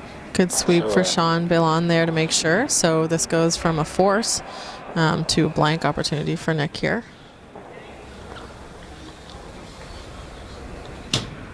That's right, and then they'll be able to keep the hammer in the 8th and perhaps come home in the 10th with the hammer, which they're probably thinking about at this point. Yep. If you asked a lot of teams, would you like to go down 1 with or tied or up 1 without? They'll normally go down 1 with hammer. And we're only going into the 9th, so they're probably going to try and blank 9 as well. No sweepers on this one. Did Nick get this going wide? Oh, and he did. It'll miss. So that'll be a steal of 1. Now a 2-point lead for Team Langlois.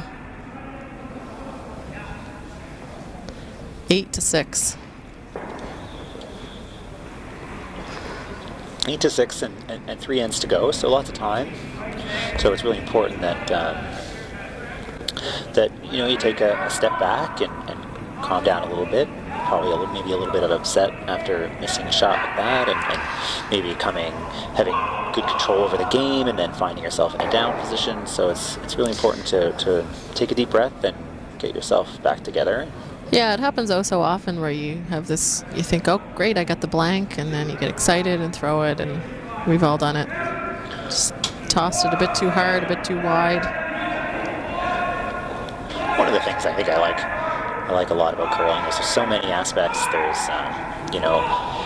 are you on that day? Are you throwing the right weight? Is the ice changing? How are you getting along with your teammates? Is there one player off and more players are on, taking up the slack from that player who might be a little off that day, or is Exactly. everyone... It's a team sport for a reason. Team sport. Every position is really important. Do you have a role on your team? Do you find that you're the one that has to be brought up, or are you the one that stays pretty I admit even keel? I'm the emotional You're one. the wild card. I'm the emotional one, and so I can really, when I'm playing well, I can really keep that momentum up. And then if I get down, it's really hard. It's a hard skill, and this game is great for development of young players and the way they think and their emotional control, being able to say, okay, I missed one, but that doesn't impact what I'm going to do in the future. Really taking a reset. And it's a little bit different when you're playing with, say, 8 other teammates on a baseball team, where you're not having a good game. There's 8 other players that can really pull you back up or cover for you. Where in curling, it's only 4 of you. You're 25% of the team. Yeah, and I find too with sports like baseball or anything that's got, not that baseball's a contact sport, but there's a lot more like physicality in terms of like the running, and you can, if you're a little angry or frustrated, football, you get to tackle somebody, right? Right. And you're supposed to put all your weight into it, or you get to run really hard. And in curling, it's kind of the opposite. You have the sweeping, which put all into it, but everything else requires a lot of focus, Finesse. strength. Yeah. So sometimes you'll see a little bit of frustration, and then you'll see that really heavyweight peel take a weight that really makes the rocks explode. Yeah, adrenaline isn't always your friend. If you can use it to make you calm, relax, focused, that's great, but it's when it takes the other turn. So this end, That's why some of us really like curling. That's right. Because it's very interesting. yeah, changes all the time, and you can play against teams that maybe a brand new curler is playing against teams that have been playing for 10 years, and you can still have a great game and a lot of opportunity. And there's always that opportunity for that what do you call it, beginner's luck, or when you first play, you can always come out on top. There's a little bit of luck involved in curling, a lot of skill and a little bit of luck.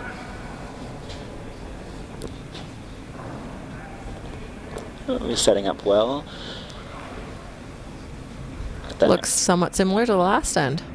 Yeah, this time they had an opportunity to get that guard around that stone around the corner guard. Looks like it's visible though. Craig's throwing a hit at it. Nice light weight. Are they getting around? No, they And just ticks the guard. ticked off the guard. So we're still just in free guard zone territory, but didn't quite tick it enough to be out, so got away with it. Yeah, that was really very good result. Really a great result. They kept a center guard there, and they opened up the stone on, I don't know if that's on the tee line. Oh, it's close. It's top 4.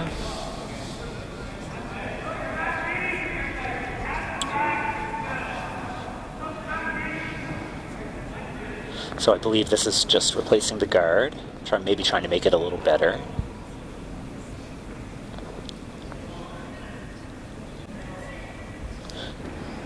Sometimes if you don't make it perfect, it's really in the mind of the thrower, and it does make the shot more difficult. Yeah, it gets in your eye. That's always the case. I think he made that pretty well.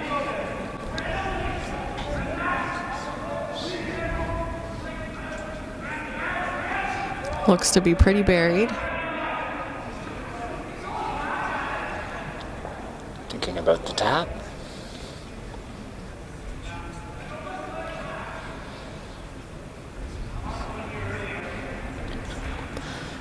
So Team Langlois, they're up 2 points. A force is really good here.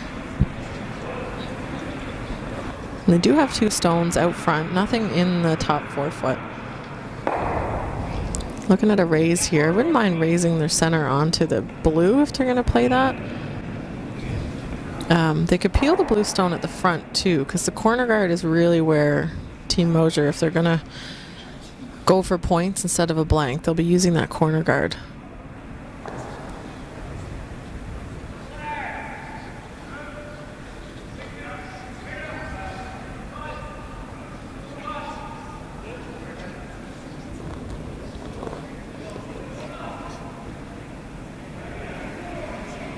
Sweepers are working hard on this one.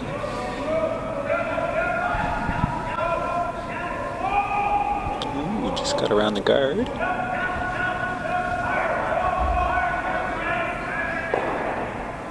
think that's a little light.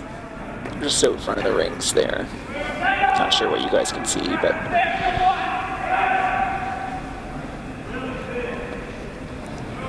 So that's actually resulted in another corner guard. So I think for Team Mosher now, the decision, so they're always kind of back and forth over the blank versus scoring. I think they probably wanted to score in this end, just being down 2, not just a single. So now Game on, play into the rings. Some guards out front.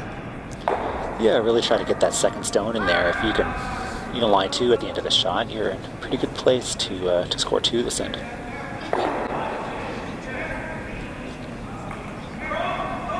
Of course, there's a lot of yellow stones up there, so there's still a lot left. A lot of opportunity. Raise options.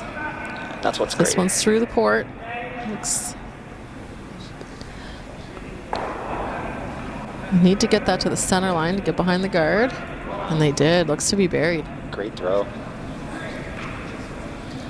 Really nice weight, too. It's not behind the tee. If it's behind the tee, we may see the freeze, but it isn't. So we're back in run-back territory here from Aiden Henniger.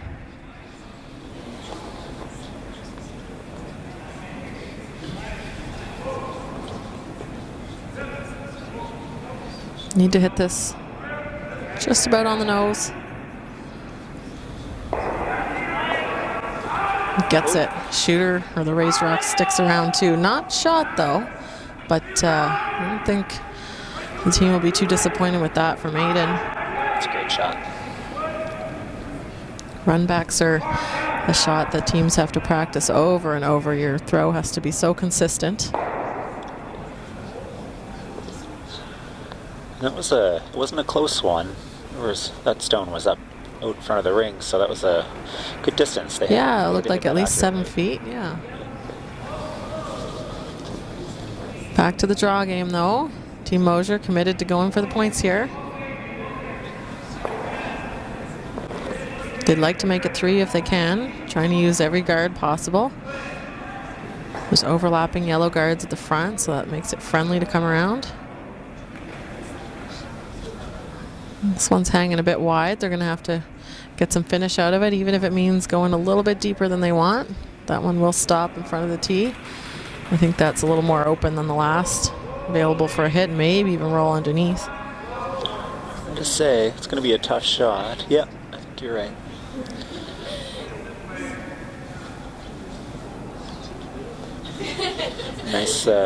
Nice control weight here, probably.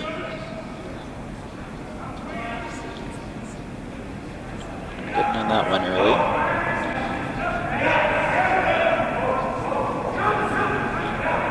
Touch and go sweeping typically means it's close. Really going for line now. They get by. Yes, now curl to sweep. Great shot. No flop, but good to sit shot. And it makes it harder to make that shot again as that rock moved up a little closer to the guard, but. Yeah, and I don't even think that Nick's asking Sean here to roll under centerline side. It's actually going to flop the other way. Get some separation between the two blues. An opportunity for 2 there, do you think? Or get rid of that second yellow one? Or maybe You don't need to sit 2. It could be a catcher. You're right. It looks like they're just looking at him. Now this one is curling. Is it on the guard? Just by.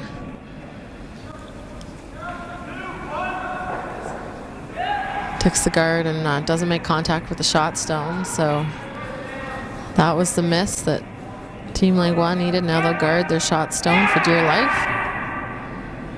Steal is the potential here now. Another great opportunity. That yellow stone top 4 foot is so well positioned for a steal. There's no draw available for the Mosher team.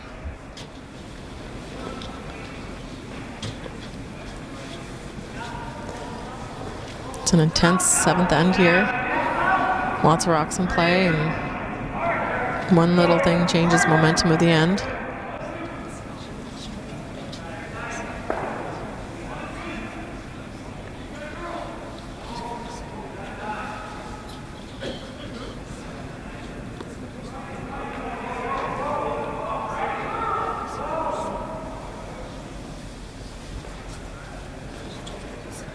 And that guard looks pretty close. Looks pretty good. Again, this is where we get to say we can't see the angles. If it's a bad guard, we're not sure. But I think the way Nick's looking at that, he didn't put the broom down right away to play the hit, so he must be mostly buried, if not all. Yeah, I believe that's perfectly buried. You're gonna try a run back or running back a Yellowstone.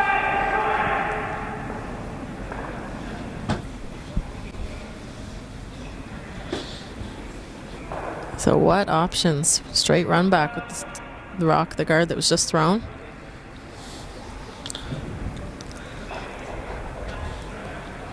So that guard's pretty perfect if this is the call. You'd prefer to come around and have a blue rock being raised into the rings otherwise. Big run back here for Nick.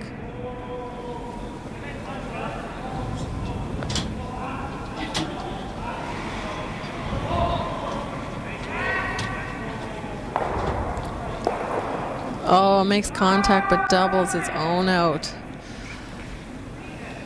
And that's a tough outcome. Leaves the shooter out front.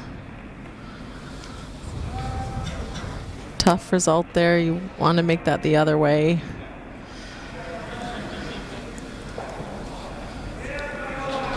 So Team Langlois sitting 2, and they do have that guard out front.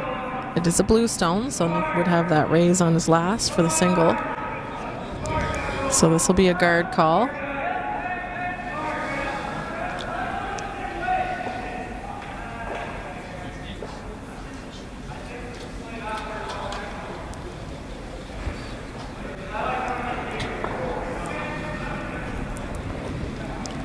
And Craig's, I think, indicating to play into the rings.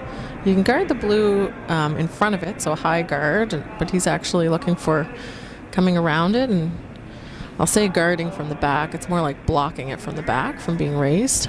I think either one is a good result. The only risk, I think, with playing the heavier weight is that it doesn't curl enough and might open up shot stone.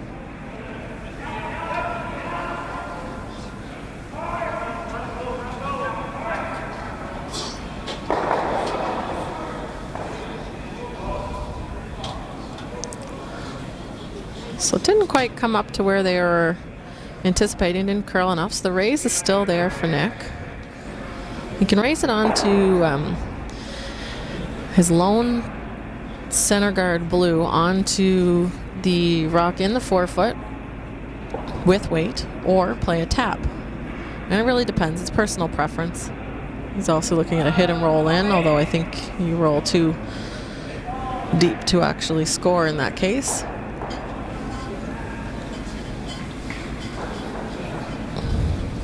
He just threw the raise, so they may know the angle a little better on a heavier raise. And this one looks like they may have talked about the draw as well. We just haven't seen a lot of rocks in this spot. Don't know if it'll curl up enough. Is that what they've decided? That Yeah, I saw Nick talking about the draw. I just wouldn't know what to throw. We haven't seen very many rocks out here. Even the hit to concede 1 would be an option.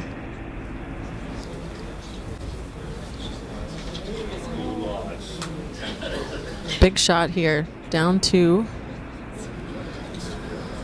Needs better than full. Oh, he's playing the hit. Yeah. I was gonna say. Yeah, I wasn't sure if the draw was there. I think it would be to concede 1. So this is a big weight hit. Try and roll the shooter. Doesn't roll. Another steal of 1. So Langlois now 2 steals in a row. Up 3 after trailing all game until the 7th end. Really a switch in momentum. Yeah, and we talked about that end by end switches in momentum, but really there was the game momentum of the score being in favor of Team Mosher. So 1 more on the board for Langlois. They'll lead. Gotta do my math. 9-6. I'm glad you're doing the math this morning. And we'll update you here. We do have a couple finals at this draw. Team Weagle, after 9 ends, they'll defeat Team McIsaac. So Team Weagle will move on to the qualifying game for the B bracket. Have a chance to win both the A and the B. They won the A qualifier last night against Team Young. And Team Young also successful this morning. defeating Team Strang. So it'll be a rematch of the A qualifier and the B qualifier this afternoon. Young versus Weagle. Team Strang and Team McIsaac, they'll move to the C bracket. They'll play against winners of the games on sheet C and D. And just as I say that, winner on sheet D, Lowen, defeating Team Sheffield. It'll be the end of the provincial championships for Team Sheffield. Hope they've had a good experience here and learned a lot. We've got a very young field, so I'm sure we'll see them back next year. Lowen will move on in the C bracket, and just one game left out on the ice in the 10th end, and that's our sheet. Lucky us. Oh, it's been a great game. Very intense. Lots of excitement, lots of rocks in play, some great shots.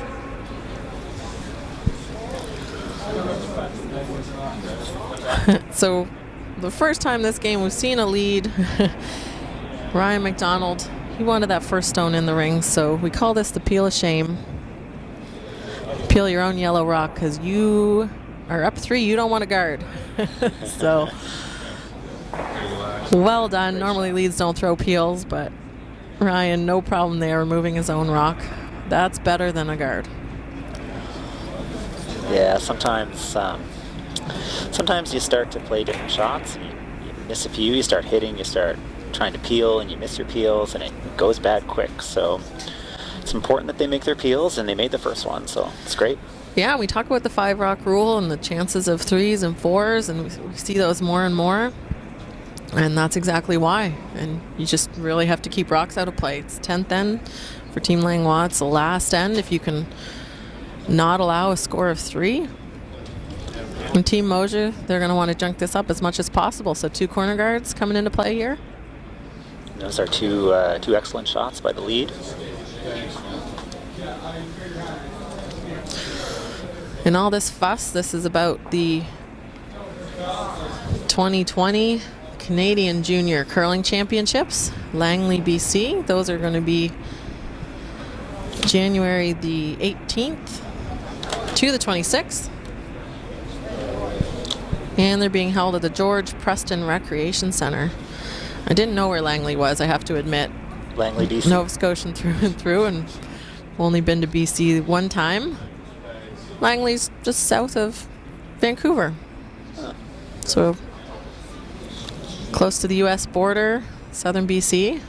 It's a quick turnaround, only 3 weeks away. That's not a lot of time.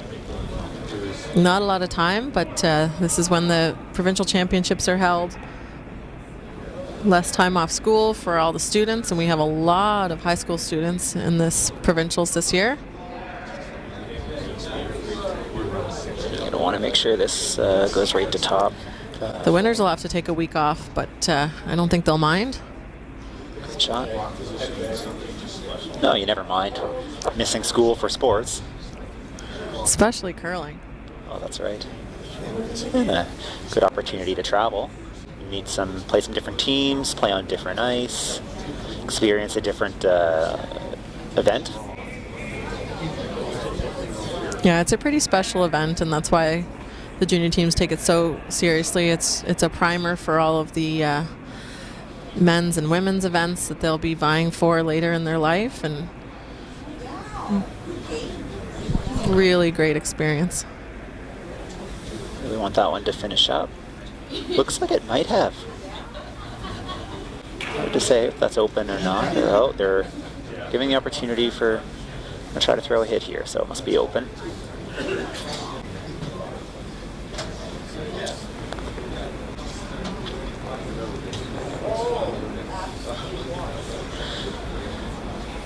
Team Langlois is going to remove every blue stone they can. Hit them right out of stones.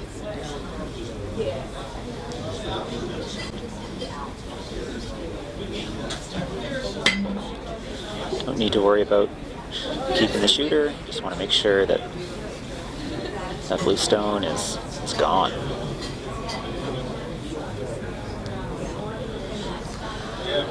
Sweeping, by the guard. So that's a great shot there from Craig. Peeling the guard would have been perfectly acceptable as well. They're not going to be playing draws this game. It's all hits this end. And if you haven't been with us the whole time, I know our scoreboard online is showing 11-6, but it's actually 9-6 in favor of Langlois. They're only up 3.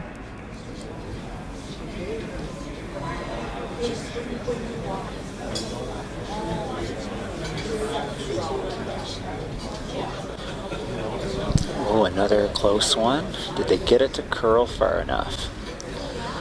Looks about the same Good spot. shot there from Evan. Just got to keep making those draws for Team Mosher. As long as Team Langlois is hitting a guard or the rock in the rings, you're okay.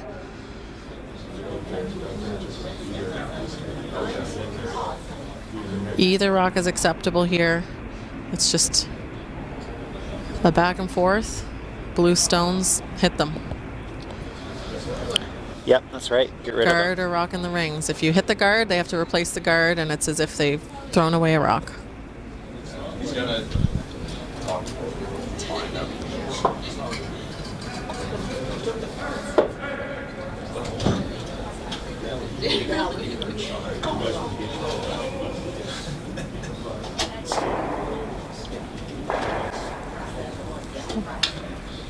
What about that one, Jeremy? Well, it was a miss. Just nosed the peel and came back and jammed against the blue stone, so it really didn't change much. Yeah, a pretty unfortunate way to miss. You leave the guard out front, leave the rock in behind. I don't think the blue stone's buried, so Nick just looking which side to draw to.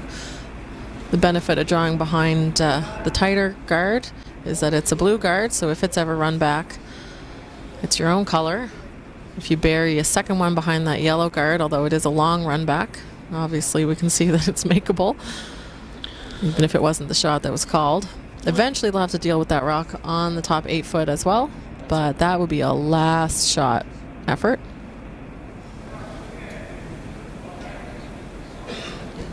So the come around behind the blue stone is the call on the other side of the sheet. Splitting the rings. They just need to sit 3, not now, they need to sit 3 on last shot. This one looks really good if they can keep sweeping and get it buried.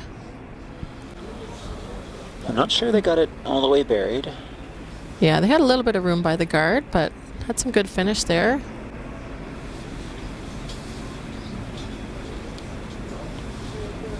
Looks like Aiden's going to go for the guard. Maybe it's a little wide. Get the one in the rings. That's why Craig stays behind both. Watch the line. They're waiting for this one to make contact with anything. And they'll get the one that was just thrown.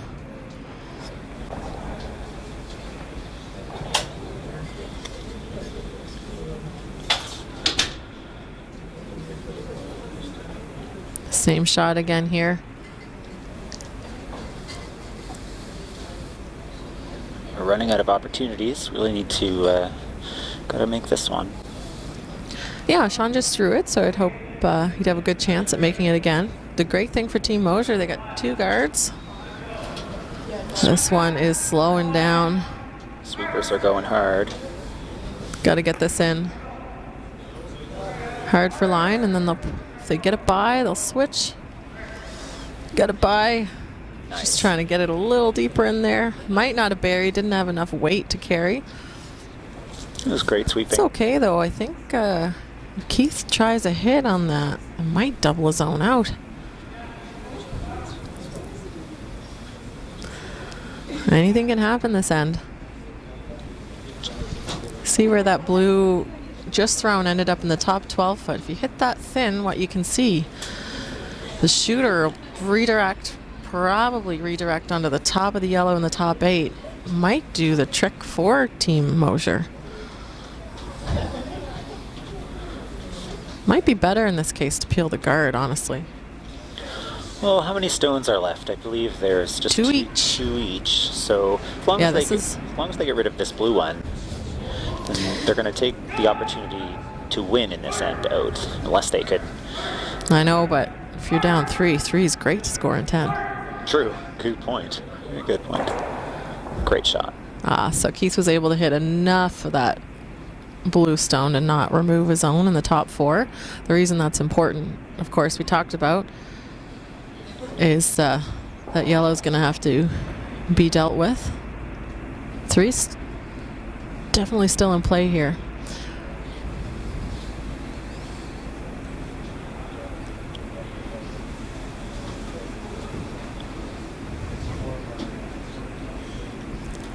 I think there's a better chance of burying on this side of the sheet with a higher guard. So we just saw 2 instances where Team Langlois was able to remove the rock that was thrown around the blue corner guard that's tighter to the rings. So just trying to get this one buried. Can't afford to have one of these hits. The idea here, draw around, buried, get a miss out of Keith. And then have an open hit on the last. And then we'll be interested to see if this shot is made, what Keith will end up doing. Sometimes you'll see a team guard their own shot stone in this case, if they really can't hit a buried rock.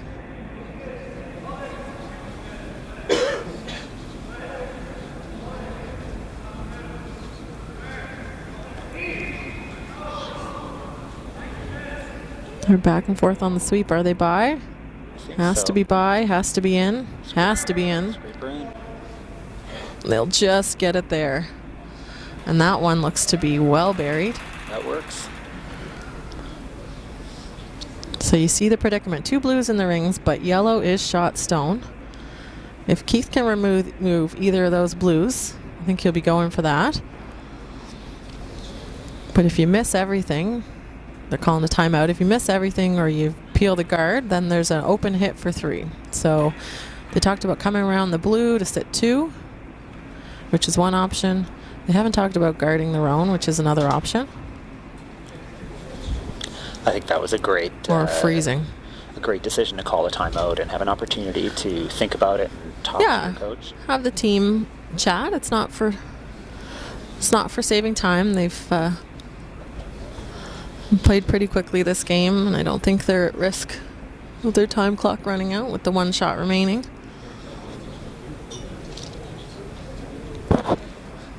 But you certainly know what Nick Mosher's going to want to throw on his last, an open hit for 3. So you have to make that shot as hard as possible. And now with being the only game on the ice out there, the ice could be changing a little bit. It's really important that you make that shot as easy as possible. Those harder lightweight hits could be tough to play with the ice changing. So it looks like they've decided on a freeze. And I'm the naysayer that always thinks about worst case scenario. And what's the worst case scenario here? What if they bump it back a little bit? My fear with a freeze or something. If you make the freeze, it's great. You take the whole game away because there's no double to score 3. If you ever rub and roll off that blue stone, because I always wonder if a player is playing that freeze because they have the backing to come to, and then when you realize you have backing, you can throw a little heavy, and then you rub and roll off, or you. So then I would say then there's a double available, but you have that risk if you throw a draw as well. That's right, and that freeze is a really finesse, precision shot. It's not an easy shot to make. Sweepers aren't on this one. It's hanging on the center line. It's a little heavy. I think they're sweeping for line here. Now they're trying to make contact with their own. Watch where the shooter rolls. Good plan B. Now there is still a double. Wow. So you're saying there's a chance. Right down to the last shot. Keeping us on the edge of our seats. Really good call from the sweepers to let them know The weight that was heavy, and plan B is to tick off their own, because I have a feeling that yellow thrown rock might have gone through the rings if that didn't happen. So last rock here, playing for the extra end, playing for the tie in 10. Nick Mosher. It's been a pretty intense game so far. Lots of back and forth. Lots of momentum changes. Double for 3.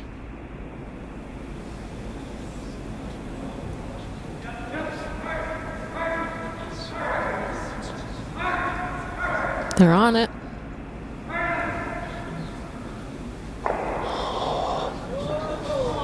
Oh. Is it enough? Just not enough. The shooter rolls over the top. So that will be handshakes. Team Langlois moves on in the C bracket. It's the end of provincials for Team Mosher. What a thrilling end. Really good effort. Almost had that. Excellent game.